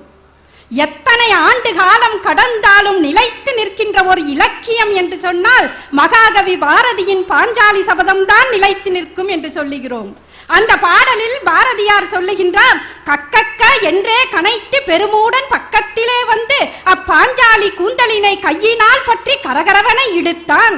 ஐயகோ என்றே அலறி உணர்வற்று பாண்டவர்தம் தேவி அவள் பாதி உயிர் கொண்டு வர நீண்ட கருங்குழலை நீசன் கரம் பற்றி முன்னெடுத்தே சென்றான். வழி நெடுக மொய்த்தவராய் என்ன கொடுமை இது என்றே பார்த்திருந்தான் என்று பாடுகிறான். அதுவரைக்கும் பாரத கதையை பாடிக்கொண்டிருக்கிறான் நம்முடைய பாரதியார். அடுத்து அவனுக்கு பாஞ்சாலி மறைகிறாள், அங்கே பாரத தேவி நிற்கிறாள். இழுத்து வந்த கௌரவன் மறைகிறான், அங்கே வெள்ளையர்கள் நிற்கிறார்கள். சுட்டி நிற்கின்ற அந்த ஆட்டு மந்தைகளான மக்கள் மறைகிறார்கள். சுதந்திர நினைவற்ற அடிமைத்தனத்தில் ஊறி திளைத்த இந்தியர்கள் அங்கே தெரிகிறார்கள். அவன் பாடலின் வேகம் மாறுகிறது, சுருதி மாறுகிறது. அவன் சொல்லுகிறான், வீரமிலா நாய்கள் விளங்காம் இளவரசன் தன்னை மிதித்து தராதல போக்கியே பொன்னையவள் அந்த புறத்தினிலே சேர்க்காமல் நெட்டை மரங்கள் என நின்று புலம்பினார். பெட்டை புலம்பல் பிறர்க்கு துணையாமோ என்று கேட்கிற போது அது சமூக அவலத்தை சாடுகிற பாங்கல்லவா? பாஞ்சாலியை கொண்டு போய் விலை பொருளாக வைத்து பணயத்திலே ஈடுபடுத்திய போது வீமன் கொதித்தெழுந்து பாடுவதாக சொல்லுகிறானே, ஏது கருதி வைத்தாய் அன்னே, யாரை பணயம் வைத்தாய்? எம்மை அடிமை செய்தாய், நாங்கள் பொறுத்திருந்தோம். ஐயோ, யாரை நீ அடிமையாக வைத்திருக்கின்றாய்? திட்ட துயினன் உடன் பிறப்பை துருபதன் மகளை இரு பகடை என்றாய்.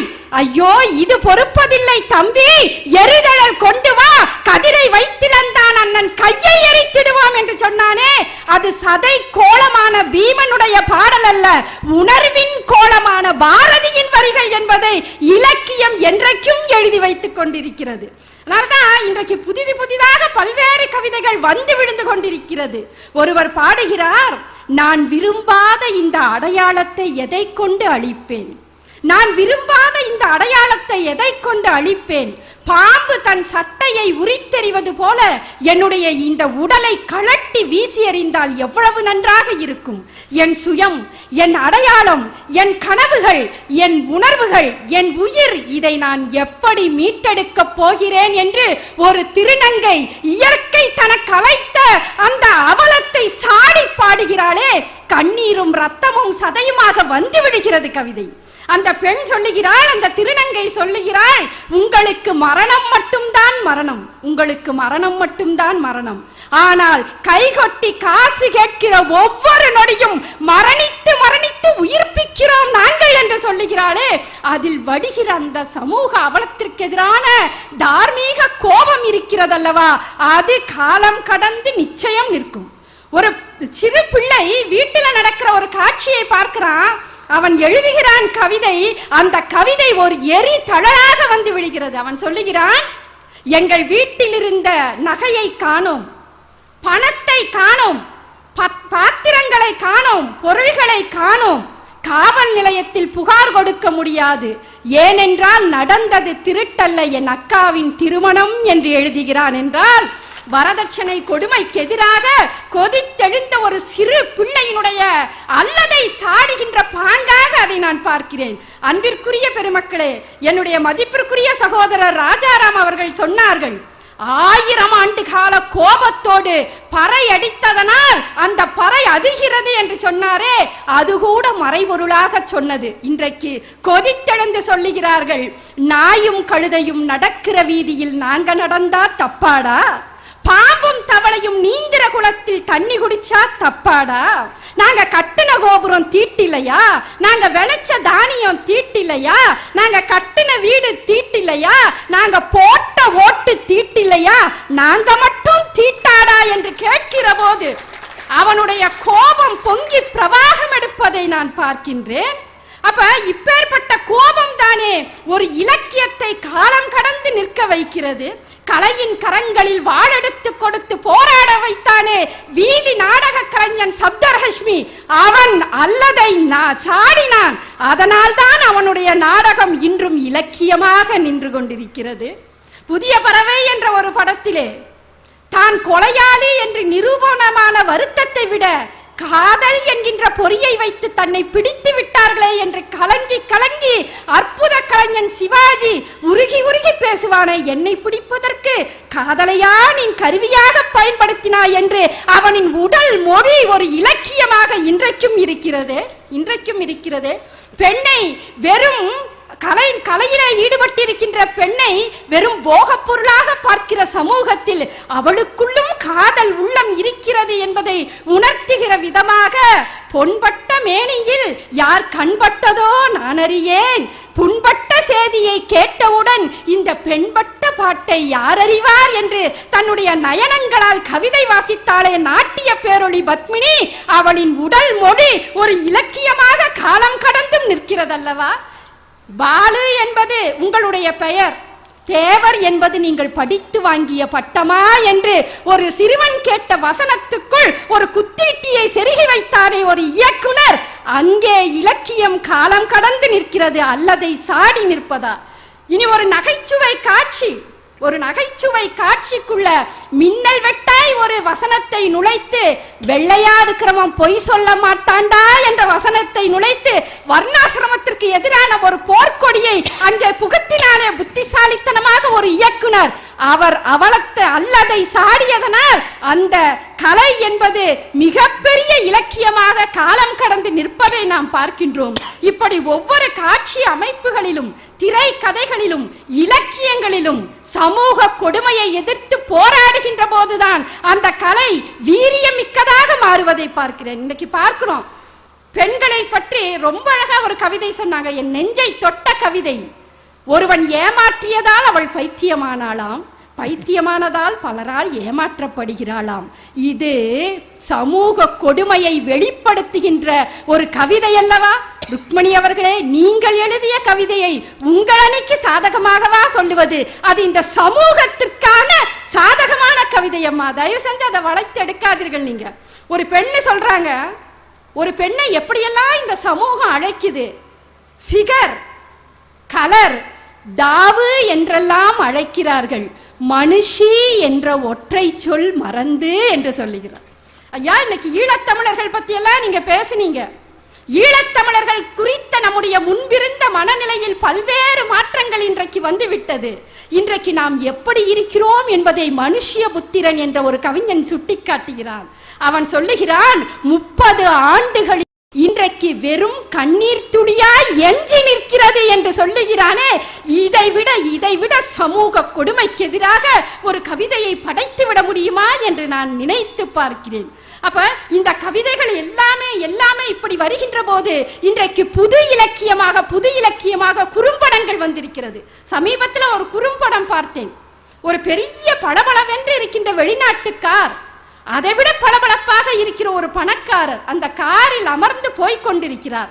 காருக்கு பின்னால் ஒரு சின்ன பெண், இளம் பெண், அழுக்கடைந்த தலை, பஞ்சடைந்த கண்கள், அழுக்கான உடை, எண்ணெய் காணாத தலை, இவற்றோடு அந்த பெண் அந்த காருக்கு பின்னால் ஓடி வந்து கொண்டிருக்கிறாள். சார் சார் சார் என்று அழைத்தபடி அந்த பணக்காரர் திரும்பி பார்க்கிறார். அந்த பெண்ணை சந்திக்க அவருக்கு விருப்பம் இல்லை. முகத்தை சுளித்து கொண்டு காரை வேகமாக ஓட்டுகிறார். அந்த பெண்ணும் காரின் வேகத்திற்கேற்ப ஓடி வருகிறாள்.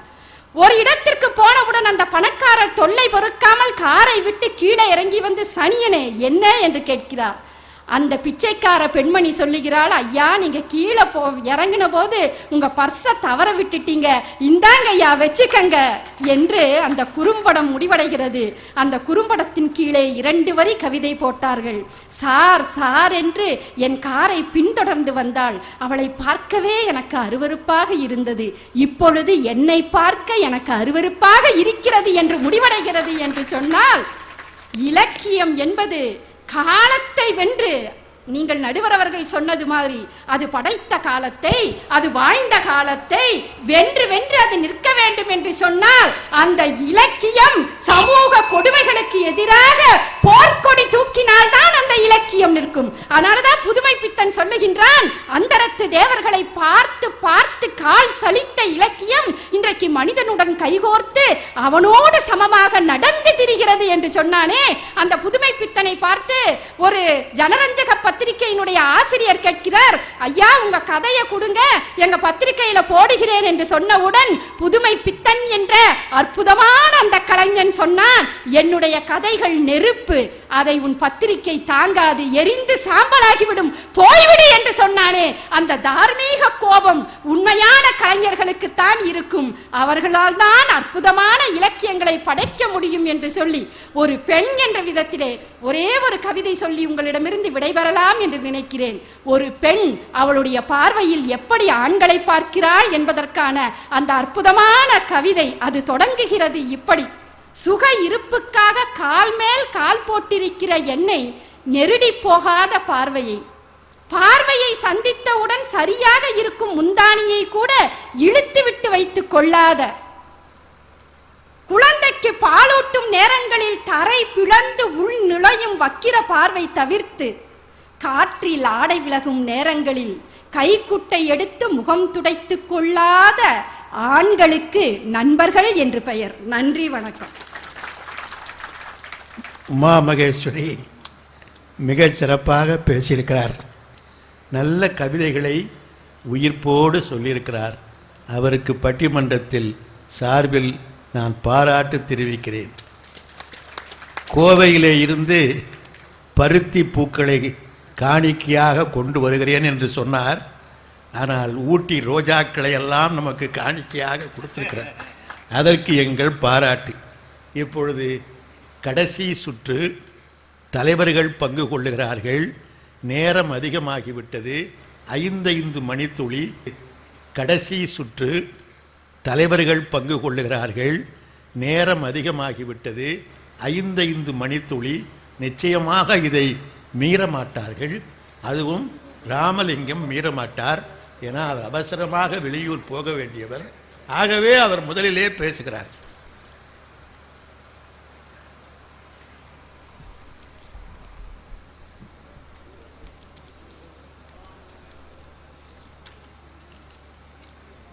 வருடத்திற்கு ஒரு முறை வாணியம்பாடி தமிழ் ராத்திரியை கொண்டாடி மகிழ்கிறது. நாளைய தினம் சிவராத்திரி.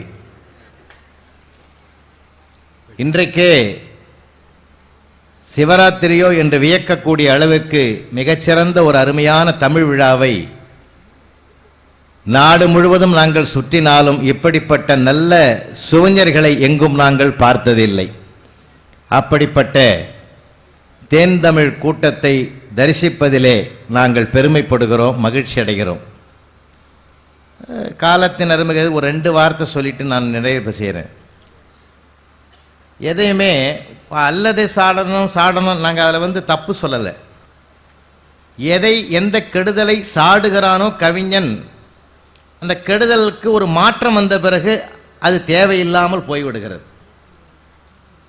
உள்ளதை பாடுவது என்பது அதுக்கு கவிஞன் வரல. இதோ வானத்தில் வட்ட நிலா என்று சொல்வதற்கு எல்லாராலையும் முடியும். நீலவான் ஆடைக்குள் உடல் மறைத்து நிலவென்று காட்டுகிறாய் ஒளிமுகத்தை கோலம் முழுதும் காட்டிவிட்டால் காதல் கொள்ளையிலே இவ்வுலகம் சாமோ வானச் சோலையிலே பூத்ததனி பூவோ நீதான் சொக்க வெள்ளி பார்க்குடமோ அமுத ஊற்றோ காலை வந்த செம்பருதி கடலில் மூழ்கி கனல் மாறி குளிரடைந்த ஒளிப்பிழம்போன்னு மனசு குளிர ஒரு கவிஞன் பாடினான்னா அதுக்கு பேர் தான் கவிஞன்னு பேர். இருக்கட்டும், எதையுமே கொஞ்சம் நல்லதாக பார்க்கணும்னு ஆசைப்படுறவன் கவிஞன். அதனால தான் துன்பம் செய்வனுக்கு கூட இன்பம் செய்யினார் திருவள்ளுவர். இன்னா செய்தாரை ஒருத்தல் அவர் நாட நன்னயம் செய்துவிடல். இதான் இலக்கியத்தினுடைய பார்வை. அதனால தான் காலத்தை வென்று நிற்குது. காந்தின்னு பேசுனீங்க. காந்தி ஜெயிலில் 6 மாதம் இருக்கிறார். ஜெயில் காவலர் பேர் ஸ்மஷ் துரை. 6 மாதத்து ஜெயில் தண்டனைக்கு முடிச்சுட்டு வெளியில வர்றார் காந்தி. ஒற்ற சோடி செருப்ப அந்த காவல் அதிகாரிக்கு கொடுக்கிறார். அவன் போட்டு பார்க்கறான். இந்த ஸ்மர்ஸ் துரை போட்டு பார்த்துட்டு அளவு கரெக்டாக இருக்குதே, எப்படி தைச்சேன்னா. இதை ஏன் தைச்சேன்னு முதல் கேட்டான். நீ போட்ட சோத்துக்கு ஏதாவது உழைக்கணுன்றதுக்காக நான் இதை செஞ்சேன். அளவு எப்படி சரியாக செஞ்சேன்னா, 6 மாதத்துக்கு முந்தி என்னை உள்ள ஜெயிலில் உன் பூட்ஸ் காலால் எட்டி உதச்சி தள்ளினல்ல, அந்த அளவை வச்சு தாயா இந்த செருப்பை நான் தைச்சேன்னா. அவன் சொன்னான், இதை நான் காலில் போட்டுக்க மாட்டேன், நான் வணங்குற பூஜை அறையில் வைக்கிறேன், ஏன்னா இது எனக்கு வாழ்க்கை பாடம் கற்றுக் கொடுக்கிறதுன்னா. இன்னா செய்தாரை ஒருத்தல் அவர்னால நன்னயம் செய்துவிட. தாங்க நல்லதாக பார்க்கணும். அண்ணன் வந்து நிறைய சொன்னார். எப்பயுமே மக்களுக்கு நல்லதை தான் விரும்புவான். ராமநாதபுரம் மாவட்டத்தில் ஓட்டு வேட்டையாடுறார் புரட்சி தலைவர் எம்ஜிஆர். சாயந்தரம் 6 மணிக்கு ஒரு குடிசைக்குள் நுழைஞ்சு 75 வயசு பாட்டிக்கு காலை தொட்டு ஆசீர்வாதம் பண்ணி பாக்கெட்டில் இருந்து ஒரு கத்தையாக பணத்தை வாரி கையில் கொடுத்தார். தள்ளாடி தள்ளாடி நடந்து வந்த அந்த பாட்டி காரில் அவர் ஏறி உட்காரும்போது கண்ணீர் விட்டுது. ஏம்மா அழறேன்னார். அந்த நம்பியார்கிட்ட ஜாக்கிரதையாக இருப்பா. அதாவது ஜனங்களுக்கு எப்பயுமே நல்ல விஷயம்னா ரொம்ப பிடிக்குங்க. சொல்கிறது கூட நல்லதாக சொல்லுவோமே. நீங்கள் பழைய கேட்டதுன்னா நினைவுபடுத்துகிறேன். கல்யாணம் காலையில் ஆகுது, சாயந்தரம் பார்க்கு கூட்டி போகிறேன்னு சொல்லிட்டு ஒருத்தன் கட்டின பொண்டாட்டியை சுடுகாட்டு கூட்டிமுட்டான். அவன் ஐயோ இங்கேயான்னா, அவன் அங்கே வர்றதுக்கு சாவறான், நீ என்னமோ.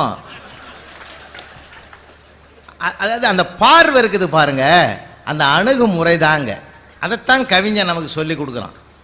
ஏன்னா வன்முறை வார்த்தைகள் வந்தாலும் கூட அந்த மென்முறையா மாத்துறா, ஏவுகணைகளாக இருந்தாலும் அதை மலரம்பா மாத்துறா. எதிரில் வர்றவன் இரும்பா இருந்தா கவலை இல்லடா, உன் மனசு காந்தமா வச்சுக்கோ. அப்படித்தான் வந்து கவிஞர்கள் நமக்கு காவிய இலக்கியங்கள் மூலமாக நமக்கு சொல்லி கொடுத்து இந்த மனசை பண்படுத்துவதற்காக வந்தவர்களே தவிர அவங்க அல்லதையும் சாடுறாங்க இல்லைன்னு சொல்லலை, உள்ளதையும் தொடராங்க. ஏன்? ஒரு நல்லது நடக்கணுன்றதுக்காகத்தான். இப்போ வீட்டில் கூட சொல்கிறோம், ஒரு பையனை தப்பு பண்ணுறான்னா அவனை சாடுறோம். எதுக்கு? அவன் நல்லவனா வரணுன்றதுக்காக தானே சாடுறோம். இப்போ இருக்கிறதெல்லாம் கேள்வியாக கேட்குது ஒன்று. அன்னைக்கு ஒரு வீட்டுக்கு போகிறேன், ஒரு அப்பங்கிட்ட கேட்குறான், சார் 6ஆம் கிளாஸ் படிக்கிற பையன், சின்ன தெரிஞ்சு வச்சுக்கலாம் தான் கேட்குறான்னா. உடனே இவர் சொன்னார், தெரியாமல் வச்சுக்கிறதாண்டா சின்ன விடுன்னார். அதாவது காலம் கெட்டு போய்க்குது. அதனால நான் சொல்கிறேன், மீண்டும் மீண்டும் நான் சொல்கிறேன், மாண்புமிகு நீதிபதி அவர்களே, எப்பயுமே ஒரு நிறைய பார்க்க கற்றுக் கொடுத்தானே தவிர கவிஞன் குறைய பார்க்க கற்றுக்கல. குறை நிவர்த்தி செய்து அது கூட நிறையா வரணுன்ற ஆசையில் தான் குறைய கூட சாடலாம். பல ஆண்டுகளுக்கு கிரைண்டர்லாம் கண்டுபிடிக்க முடியாத காலத்தில் ஒருத்தன் பருமனான உடல் பருமனான ஒரு ஆள் ஹோட்டலில் வேலைக்கு போனான்.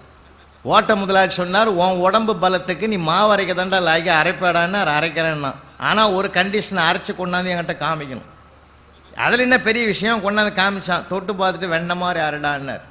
மறுநாளும் கொண்டாந்து காட்டினா அதே மாதிரி சொன்னார். மறுநாளும் காட்டினா அதே மாதிரி சொன்னார். 4வது நாள் அதே மாதிரி காட்டினா வெண்ண மாதிரி அரைடான்னார். வேலையை நான் விட்டுறதா இருக்கிறேன்னா. ஏன்டா 4 நாள் சொன்னது தான்டா சொன்னேன், ஏன் கோவப்படுற? நீ 4 நாள் சொன்னது நியாயம், இன்னைக்கு நான் வெண்ணையை கொண்டாந்து காமிச்சிக்கிறேன். எதையும் தொட்டு பார்த்துட்டு வெண்ண மாதிரி அரடான்னா உங்ககிட்ட வேலை செய்ய முடியாது. ஏன்? நீ குறைய பார்க்குற ஆள். உன் நிறைய பாரு, நல்லதை பாரு, நல்லதை பார்க்க பழகு. நான் கேட்குறேன், நாராய் நாராய் செங்கால் நாராய் பழம்படுபனையின் கிழங்கு விளந்தன்ன பவளக்கூர்வாய் செங்கால் நாராய் நீயும் நின் மனைவியும் தென்திசு குமரியாடி வடதிசை கேகுவீராயின் நனை சுவர் கூரை கனைகுரல் பள்ளி பாடுபாத்திருக்கும் என் மனைவியிடம் கையது கொண்டு மெய்யது பொத்தி காலது கொண்டு மேலது தழி ஏழையாளனை கண்டனம் என்று சொல் என்று ஒரு நாரையனிடத்தில் ஒருவன் தன்னுடைய இன்னலை எடுத்து சொல்லி அனுப்புவதாக ஒரு நாரைவிடு தூது என்கிற இலக்கியத்தில் ஒரே ஒரு பாட்டு தான் கிடைத்திருக்கிறது. அது காலத்தை வென்று நிற்கிறது என்றால் அதற்கு உள்ளதை பாடுவதாக மட்டுமல்ல, அது அல்லதை சாடுகிற நோக்கமும் இல்லை. ஒரு நல்லதை சொல்லுகிற ஒரு அற்புதமான செயல்பாடு அங்கே தழைத்திருப்பதனால் தான் அந்த ஒரு பாட்டு நிற்கிறது. ஆகவே ஒவ்வொரு கவிதைக்குள்ளும் ஒரு நல்லது ஊடுருவி இருந்தால்தான் அது காலத்தை வென்று நிற்கும் என்ற கருத்தை நிறைவு செய்து விடைபெறுகிறேன். நன்றி, வணக்கம். சின்ன வீடு என்ன என்பது ஒரு சிறுவனுக்கு கூட தெரியாது என்று சொல்வதை இந்த அரங்கம் ஒத்துக்கொள்ள தயாராக இல்லை. அடுத்ததாக நண்பர் ராஜாராம் அவர்கள் உள்ளதை பாடுவதை பற்றி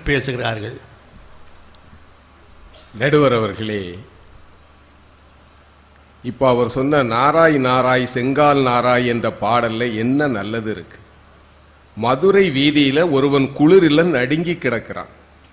பேழையுள் உயிர் இருக்கும் பாம்பன உயிர்க்கும் ஏழையாளனை கண்டனும் எனமே என்று சொல்வதில் இதுல என்ன அவர் நல்லதை சொல்லுகிறார்? குளிரால் நடுங்குகிறேன் என்பதுதான் அந்த பாடலுடைய பொருள். உள்ளதை உள்ளவாறே நெஞ்சில் படுகின்றபடி சொன்னதால் தான் இந்த பாடல் நிற்கிறது. அவர் நல்லவர், நன்றி. நோக்கம் என்ன என்பதை பற்றி கேள்வி அல்ல. இலக்கியம் எதனால் நிற்கிறது? என் சகோதரி புதுமை பித்தனை பற்றி பேசலாமா? புதுமை பித்தனே சொல்லுகிறார், என்னுடைய படைப்புகளில் நீங்கள் பார்ப்பது நம்பிக்கை வறட்சி. புதுமை பித்தன் கொடுத்த வாக்குமூலம், என்னுடைய படைப்புகளில் நீங்கள் பார்ப்பது நம்பிக்கை வறட்சி.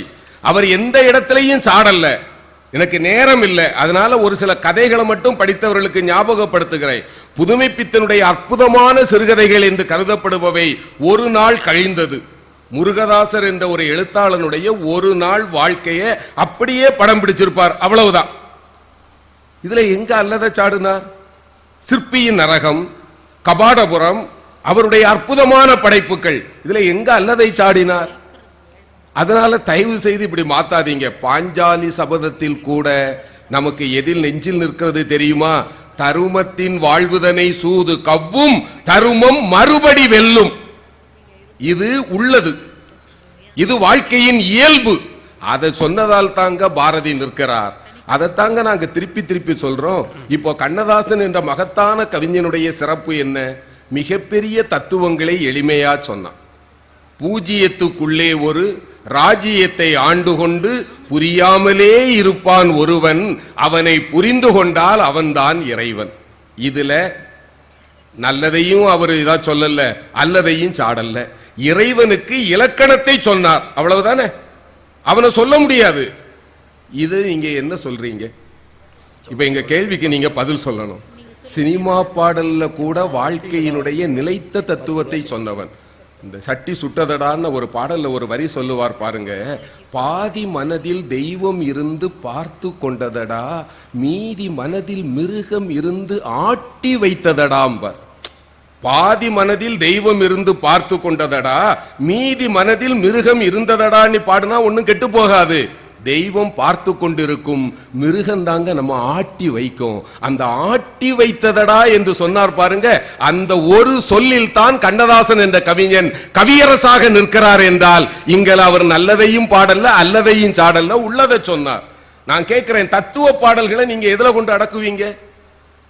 தத்துவம் இருக்கிறது அல்லவா? இந்த மண்ணில் தமிழ் மொழியே தத்துவத்திற்குரிய மொழியாக கருதப்படுகிற போது இந்த தத்துவ பாடல்களை எல்லாம் நீங்க எங்கே கொண்டு நீங்கள் அடக்கப் போகிறீர்கள்? உங்களுக்கு நான் ஒன்றை நினைவுபடுத்துகிறேன். முன்னால ஒரு 2 ஆண்டுகளுக்கு முன்னால் ஆனந்த விகடன்ல தொடர்ந்து சில நல்ல கவிதைகளை போட்டுக்கொண்டு வந்தார்கள். அதன் பிறகு ஒரு போட்டி வைத்தார்கள். இந்த கவிதைகளை மிகச்சிறந்த 5 கவிதைகளை வரிசைப்படுத்துகிறவர்களுக்கு 1 லட்சம் ரூபாய் பரிசு. நினைவு இருக்கும் எல்லோருக்கும். அதில் மிகச்சிறந்த கவிதையாக எடுக்கப்பட்ட கவிதை எது தெரியுமா? ஒற்றை சொல்லில் எழுதப்பட்ட கவிதை அம்மா. ஒற்றை சொல்லில் எழுதப்பட்ட கவிதை அம்மா. இந்த கவிதை தான் எழுதப்பட்ட கவிதைகள் அத்தனையிலும் சிறப்பாக தேர்ந்தெடுக்கப்பட்டது என்றால் இது நல்லதை கூறுகிறதா அல்லது அல்லதை சாடுகிறதா? உண்மையை உள்ளவாறே சொல்லுகிறது. ஆகவே உள்ளதை உள்ளவாறே சொல்வதும் கவிதை. அதை சரியாக சொன்னால் தான் அது நிற்குமே தவிர அப்படி சாடணும் இப்படி சாடணும் எதுவும் தேவையில்லை. இன்னும் சொல்ல போனா இந்த அழிக்கிறது எல்லாம் ஒன்றும் முடியாதுங்க. ஏனென்றால் அறிவியல் ரீதியாக நத்திங் கேன் பி கிரியேட்டட் நார் டிஸ்ட்ராய்டு. எதையும் நீங்கள் உருவாக்கவும் முடியாது, அழிக்கவும் முடியாது. அதனால் அழித்தல் என்று சொல்வதே ஒரு மாய தோற்றம். எதையும் அழிக்க முடியாது, ஒன்றை இன்னொன்றாக மாற்றலாம், அவ்வளவுதானே தவிர நீங்கள் ஒழுங்காக பார்த்தால் அழிக்க முடியாது. ஆகவே கவிதை என்பது என்ன?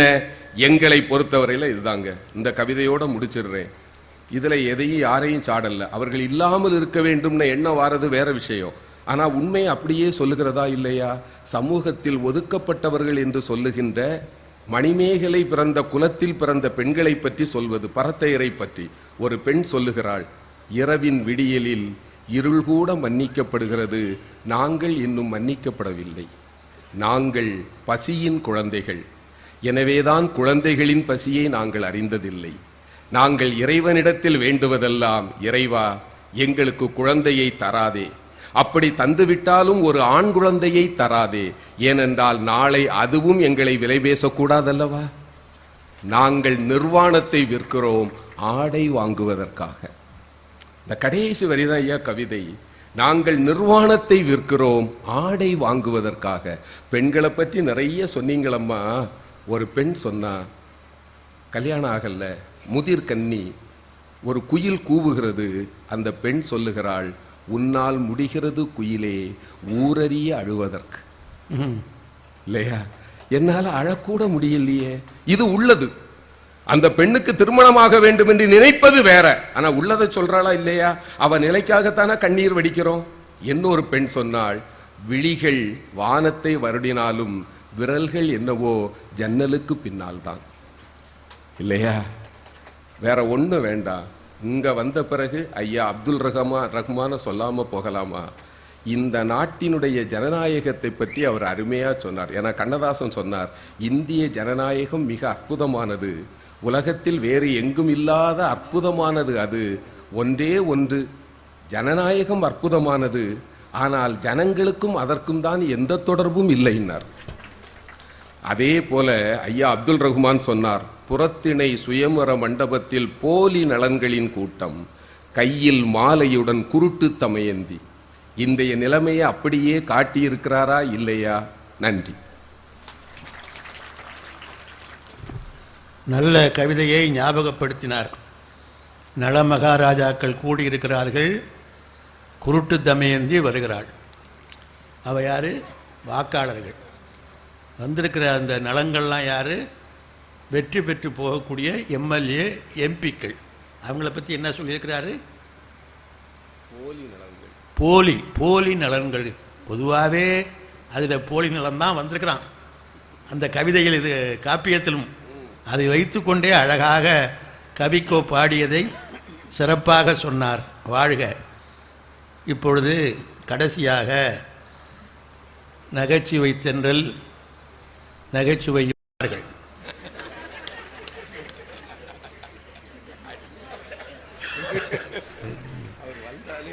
அதுக்காக தான் நீதிபதி அவர்களே,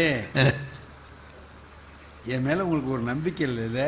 அம்மா ஏதோ செய்வார் அப்படின்னு சொல்லி சொன்னா, என்ன செய்வார்னு சொல்லாம டாக்டர்கிட்ட கொண்டு போய் விட்டு ஏதோ முடிஞ்சதை பாருங்க அப்படின்னா என்ன அர்த்தம்? டாக்டர் மேல உங்களுக்கு நம்பிக்கை இல்லை, ஒன்றை தவிர வேற வழி இல்லை அப்படின்னு மேல நம்பிக்கை இருந்ததுனால தான் ஏதோ ஒன்று செய்வார்னு சொன்னேன். புத்த ஜாதக கதை ஆமா காலம் கடந்து நிக்குது, எவ்வளவு காலமா நிக்குது. ஆமா, அதுல ஒரு கதை சொல்றான் பாருங்க. 2 சாமியார் போறான். அவன் அந்த காலத்து சாமியார், நீங்க நம்ம மறந்துருக்க. நீங்க நம்ம அது உண்மையான சாமியார். உண்மையான சாமியார். 2 சாமியார், குரு சாமியார், சிஷ்ய சாமியார். பெரிய சாமி சின்ன சாமின்னு வச்சுங்களேன். 2 சாமி போகுது. ஆத்துல இறங்கி அக்கறைக்கு போகணும். பெரிய சாமி இறங்குச்சு, சின்ன சாமி இறங்க பார்க்குது. இப்போதான் பெரிய சாமி இறங்கி ஒழுங்கா போச்சுன்னா நம்ம போகலாம் அப்படின்ட்டு அது அப்படி பார்த்துச்சு. இப்போ ஒரு இளம் பெண் ஒருத்தி வந்தா. அவள் சொன்னா, நான் அக்கறைக்கு போகணும், எனக்கு நெஞ்சறதுக்கெல்லாம் தெரியாது, என்னை கொஞ்சம் அக்கறையில் கொண்டு போய் விட்டுடுங்க சாமின்னு. சாமியார் மேல உள்ள நம்பிக்கை. நல்ல சாமியார்கள் இருந்த காலம் அது, அதனால அப்படி அவ கேட்டா. பெரிய சாமி சொன்னிச்சு, என்ன நீ என்ன நினைச்சுக்கிட்ட? நீ நான் யார் தெரியுமா? சாமி. பொம்பளைங்களை நினைச்சு கூட பார்க்க மாட்டேன், தொட மாட்டேன். என்ன வந்து தூக்கிட்டு போக சொல்ற பாரு அப்படின்னு சத்தமாக சொல்லிட்டார். சின்ன சாமிகிட்ட கேட்டுச்சு, என்ன சாமி நீயாவது கொஞ்சம் அக்கறையில் கொண்டு விடுங்க, நான் அவசரமாக போகணும் அப்படின்னு. நீ வாம்மான்னு கூப்பிட்டாம தூக்கி தோளில் போட்டுக்கிட்டு அக்கறையில் கொண்டு போய் சேர்த்துட்டான். தண்ணியில், அந்த தண்ணியில் நனைஞ்சி அந்த அம்மாவோட உடம்பெல்லாம் இது மேலே பட்டுக்கிட்டு இருக்கு. பெரிய சாமி திரும்பி திரும்பி பார்க்குது. இதை பார்த்துட்டு உருப்பிட மாட்டேன், நீலாம் உருப்பிட மாட்டேடா, பொம்பளையே போய் தொட்டியடா அப்படி அப்படின்னு திட்டிக்கிட்டே அவர் போயிட்டார். இவன் கொண்டு போய் அக்கறையில் விட்டுட்டு இவன் போகிறான், 2 பேரும் சேர்ந்து போகிறாங்க. போகும்போது திட்டிக்கிட்டே போகிறாரு, ஏன்டா இந்த மாதிரிலாம் வந்தீங்க எங்களை, நீங்கள்லாம் ஏன்டா சாமியாரானீங்க இப்படிலாம் சொல்லிக்கிட்டே போனார். கடைசியில் அங்கே ஒரு பெரிய சத் சங்கம், அதில் பெரிய சாமி பேசுது. எதுக்கு சின்ன சாமி உட்காந்து இதை கேட்டுக்கிட்டு இருக்கு. பெரிய சாமி சொன்னிச்சு, காலம் ரொம்ப கெட்டு போச்சு, பாருங்க சின்ன சாமி பொம்பளை வந்ததை தூக்கி தோளில் போட்டு வந்தான், உடம்புலாம் நனைஞ்சி மேலே உடம்பு பாகமெல்லாம் இவன் மேலே பட்டுச்சு, அப்படி ஆக்க முடியாது. இந்த சின்ன சாமிக்கு அதுக்கு மேலே தாங்க முடியல, எழுந்திரிச்சான். சொன்னான், சாமி அவளை நான் அங்கேயே விட்டுட்டு வந்துட்டேன், நீ அவளை விடவே மாட்டேங்கிறியன்னு. பாருங்க, இது ஒரு சின்ன கதை தானே. இதுக்குள்ள என்ன சொல்றான்? சாமியார்களுக்கு இந்த மாதிரி நினைப்பெல்லாம் இருக்கப்படாது. தூக்கிட்டு போனானே அவன் நல்லவன், கொண்டு போய் விட்டுட்டு அவன் பாட்டுக்கு போயிட்டான். இவன் தூக்க மாட்டேன்னு சொன்னவன் மனசு பூரா அழுக்கு வச்சுட்டு இருக்கானே. இந்த தீமையை சாடுவது தானே இந்த கதை. புதுமை பித்தனை பத்தி சொன்னீங்களே, புதுமை பித்தன் கொடுமையை சாடினது என்ன அழகா சாடி இருக்கார் தெரியுமா? தீமைகளை என்ன அழகா சாடி இருக்கிறார். சாப விமோசனம் கதை இல்லையா? சாப விமோசனம் கதை என்ன? ராமனும் சீதையும் அகலிகையும் கணவரையும் பார்க்கறதுக்கு போறாங்க. குடிசை. அகலிகை யாரு? ராமருடைய கால் தூசிப்பட்டு கல்லா இருந்தவ உயிர் பெற்று வந்தா, அது பழைய கதை. இப்போ அவர் போய் ராவணன் எல்லாம் அடிச்சுட்டு திரும்பி வந்திருக்கார். இப்போ இவங்க 2 பேரும் அங்கே பேசிக்கிட்டு இருக்காங்க. கௌதமரும் ராமனும் பேசிக்கிட்டு இருக்காங்க. சீதையும் அகலிகையும் 2 பேரும் வா ஆற்றுக்கு போய் தண்ணி எடுத்துகிட்டு வருவோம்னு சொல்லிட்டு குடத்தை எடுத்துக்கிட்டு தண்ணி எடுத்துகிட்டு வர்றதுக்கு போகிறாங்க. போகும்போதே கேட்டுக்கிட்டு போகிறான். அகலிகை கேட்குறா, என்ன நடந்துச்சு, இங்கேருந்து போனதுக்கு பிறகு என்ன நடந்தது, என்ன எல்லாத்தையும் சொன்னான். எல்லாத்தையும் சொன்னதை கேட்டுக்கிட்டு கடைசியில் என்னை நெருப்பில் இறங்கி வர சொல்லி சொன்னார். ராவணனுடைய இடத்துல நான் 10 மாதம் இருந்தேங்கிறதுனால என்னை தூயவள்ங்கிறத நிரூபிக்கிறதுக்காக நெருப்பில் இறங்கி வர சொன்னார். இறங்குனியா நீ? ஆமாம். ராமர் பார்த்துக்கிட்டா இருந்தார், பார்த்துட்டு இருந்தார். இப்போ அந்த அகலிகை சொன்னதாக புதுமை பித்தன் எழுதுறாரு. தான் பொண்டாட்டிக்குன்னா ஒரு நீதி, இன்னொருத்தன் பொண்டாட்டிக்குன்னா வேற ஒரு நீதின்னு சொல்லிட்டான். என்னை என்ன சொன்னான்? நெஞ்சினால் பிழைப்பு இல்லாதவள்னு சொன்னான். சொல்லி சேர்த்துக்கன்னு எங்க கணவர்கிட்ட கொண்டு சேர்த்து வச்சுட்டு போனான். ஒரு தப்பு செய்யாத ஒன்றை, மனசாலேயோ உடம்பாலேயோ எந்த தப்பும் செய்யாத ஒன்றை நெருப்பில் இறங்கிவான்னு சொன்னான்னா, அவனால் நான் சாப விமோசனம் பெற்றேன் பாரு, அதை ரொம்ப இழிவாக நினைக்கிறேன் அப்படின்னு சொல்லிட்டு அவன் மறுபடியும் கல்லானாள். அகலிகை மீண்டும் கல்லானால்னு எழுதி முடிச்சிட்டார் கதை. ஏங்க இது என்ன?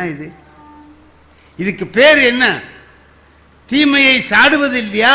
அப்படி சாடி காட்டுறாரு அங்க எல்லா இடங்கள்லையும். நம்ம புறநானூற்றில் ஒன்று சொன்னான்,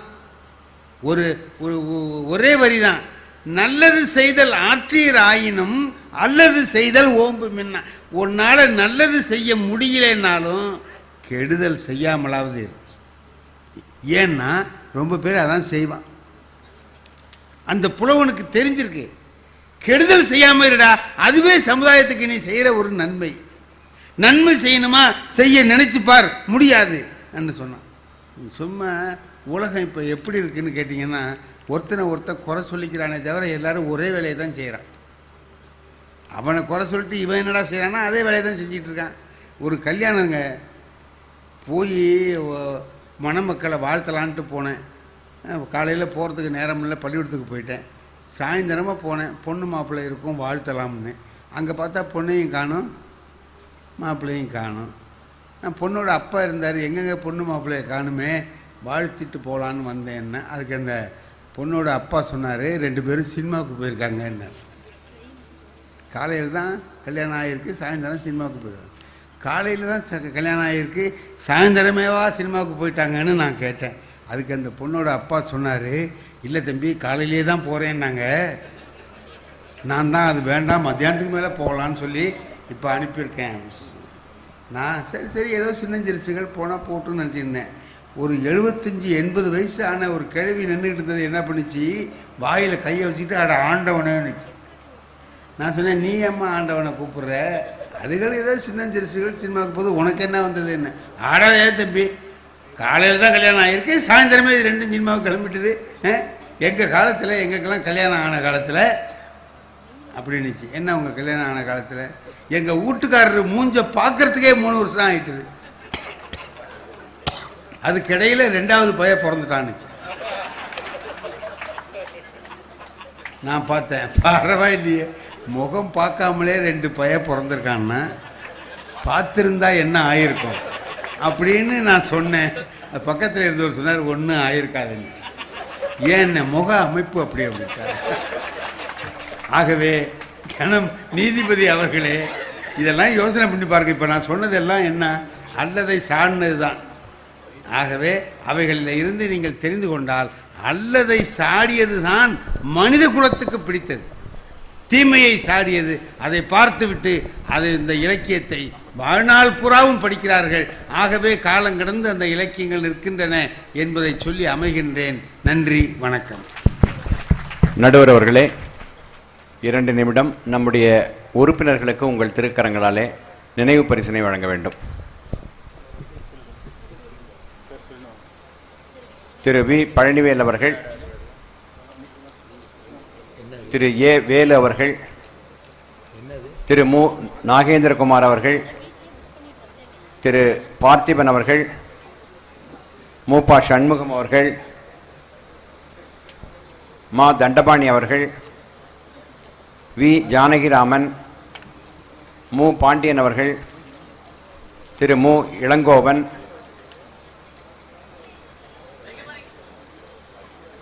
திரு ப நாகப்பன், திரு ஏ சந்திரமோகன், திரு சி முத்துகிருஷ்ணன், திரு மு சுரேஷ்குமார்.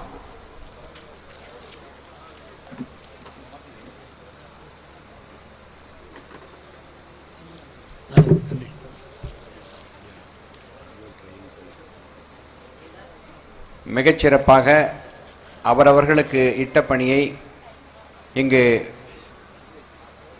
நிறைவேற்றி இந்த விழாவினை சிறக்க செய்த உறுப்பினர்களுக்கு நன்றி பாராட்டுகிறோம். அவர்களுக்கு நினைவு பரிசினை நடுவர் பெருமானார் அவர்கள் வழங்குகிறார்கள்.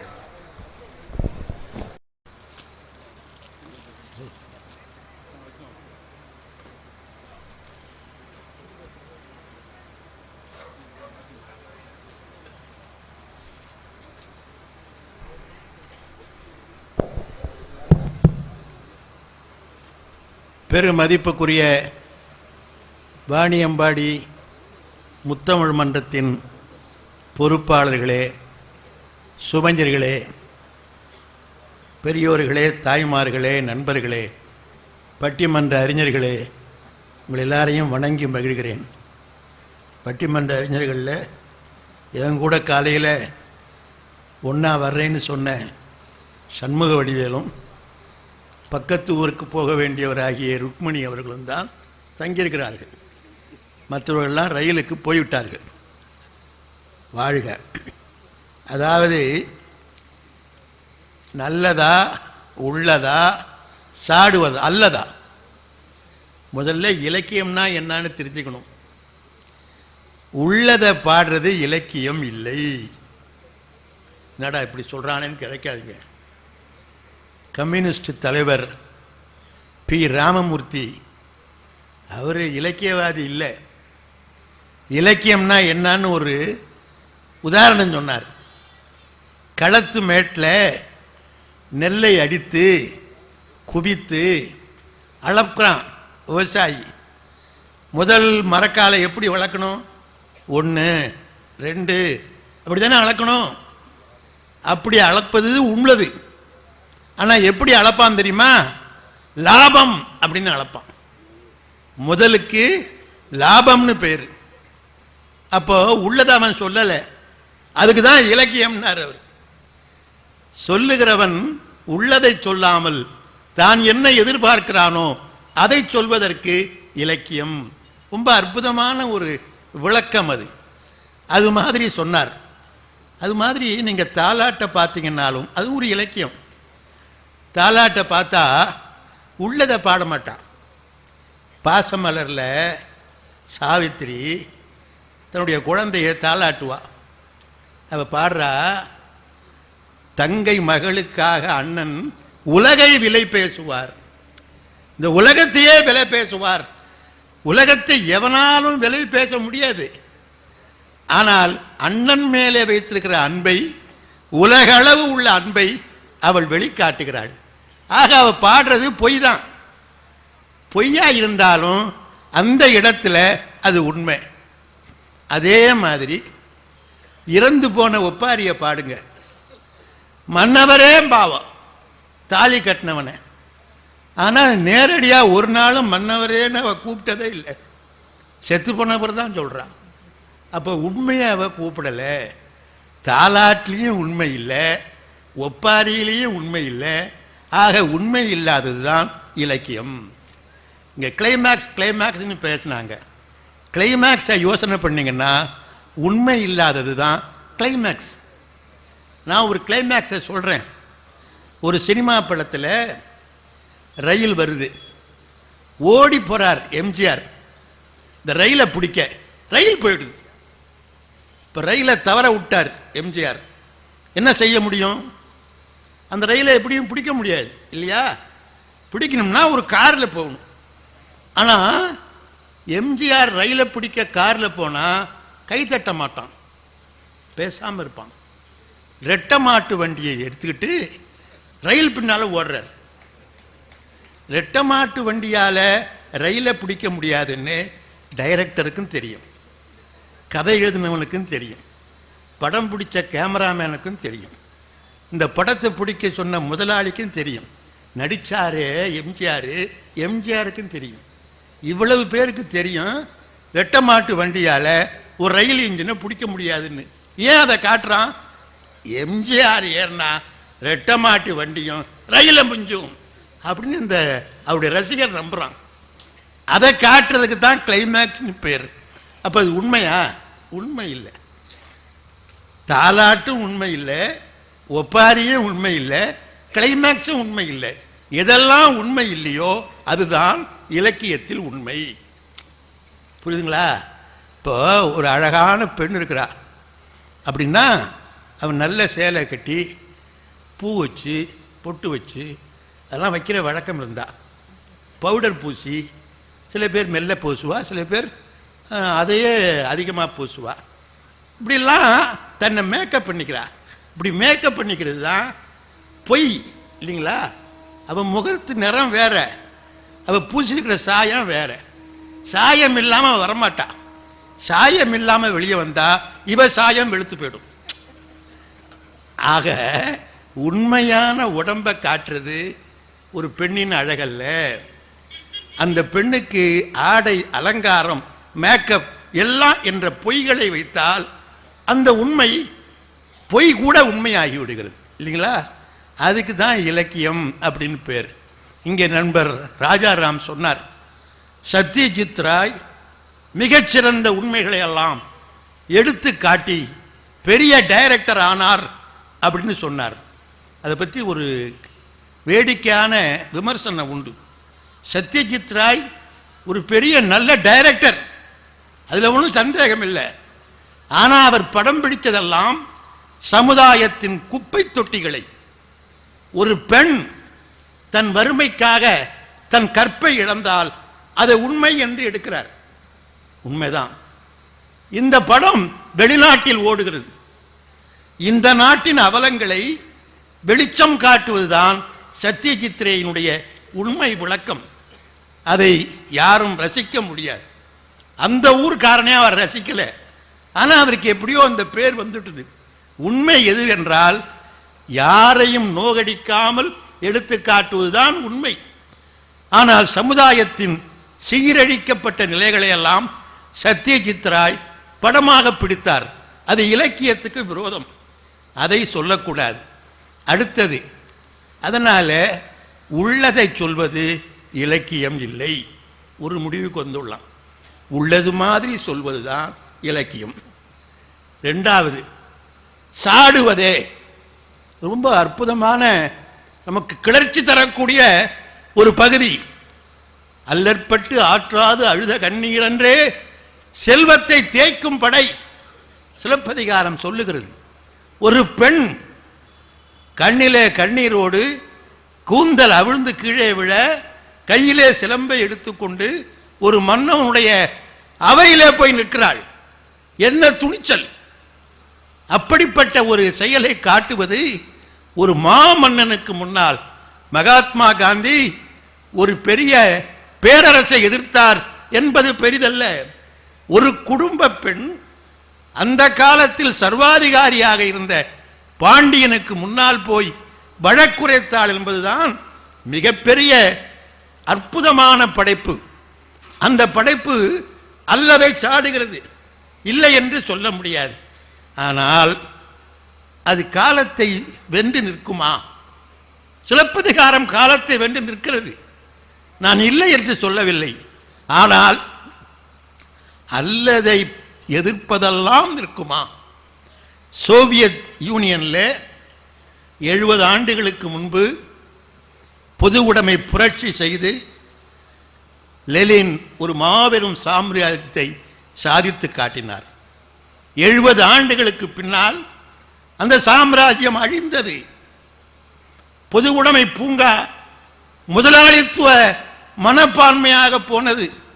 அந்த 70 வருஷமும் அங்கே எழுந்த அத்தனை இலக்கியங்களும், அது கவிதையானாலும் கதையானாலும் சினிமாவானாலும் அத்தனையும் பொது உடைமையினால் இந்த பொது உடைமைக்கு விரோதமானவர்களை சாடுவதுதான். அப்படி இருந்தும் 70 வருஷத்துக்கு பின்னால் சாடுகின்ற அந்த ரஷ்யா அதையெல்லாம் தூக்கி எறிந்து விட்டது. அந்த பொது உடைமையை அவர்கள் தூக்கி எறிந்த போது நான் கண்ணீர் வடித்தேன். ஏன் தெரியுமா? நான் வரலாறு மூலமாக ரஷ்யாவையும் வீரர்களையும் பார்த்தவன். அங்கே சிலையாக இருந்த லெனினை காரி துப்பினார்கள். ஸ்டாலின் முகத்திலே பூட்ஸ் காலை வைத்து உதைத்தார்கள். யார்? அந்த நாட்டின் இளைஞர்கள். அப்போ ஒரு மாபெரும் புரட்சியை 70 ஆண்டு காலத்துக்கு பின்னால் பாராட்ட ஆள் இல்லை. இன்றைக்கு ரஷ்யாவின் நிலைமை என்ன தெரியுமா? உலகத்திலேயே டீனேஜ் பிள்ளைகள், 20 வயதுக்குரிய அந்த பிள்ளைகள் உயர்ந்த மாடியிலே இருந்து கீழே விழுந்து தற்கொலை செய்து கொள்ளுகிறார்கள். உலகத்தில் தற்கொலை சொல்லி செய்து கொள்ளுகிற நாட்டில் 3 மடங்கு அதிகமாக இருப்பது ரஷ்யா என்று எழுதுகிறார்கள். ஏன்? தன்னுடைய கொள்கைகளை அது இழந்து விட்டதால் அந்த சமூகம் பாழ்பட்டு விட்டது என்று சமூக அறிஞர்கள் சொல்லுகிறார்கள். ஆகையினால் இந்த அல்லதை சாடுவதற்கு ஒரு குறிப்பிட்ட காலத்துக்கு மேல் ஆயுள் இல்லை என்று தோன்றுகிறது. அது கொஞ்ச நாளைக்கு பிறகு அழிஞ்சு போகும். மறுபடியும் அது மாதிரி ஒரு புரட்சி வர வேண்டும். வருகிற வரையிலும் இந்த பழைய புரட்சியை நாம் பார்க்க முடியாது. ஆனால் நல்லதை சொல்வது என்பது திருக்குறள் மாதிரியானது. திருக்குறள் 2000 ஆண்டுகளுக்கு முன்பு தோன்றி உலகத்தில் யாரும் செய்யாத சாதனையை திருவள்ளுவன் செய்திருக்கிறான் என்ற மாபெரும் புகழை நமக்கு வாங்கி கொடுத்திருக்கிறது. அதை வைத்து பார்க்கிற போது இந்த அல்லதை சாடுவதற்கு குறைந்த காலமே வரலாறு சொல்லுகிறது. உள்ளதை பாடுவது இலக்கியமே அல்ல, நல்லதை பாடுவது இலக்கியமும் ஆகும், நீடித்து நிற்கும் என்ற உண்மை நமக்கு தெரிவதால் நல்லதை நாடுவதே என்ற தீர்ப்பை வழங்குகிறேன். வாய்ப்புக்கு நன்றி. வணக்கம்.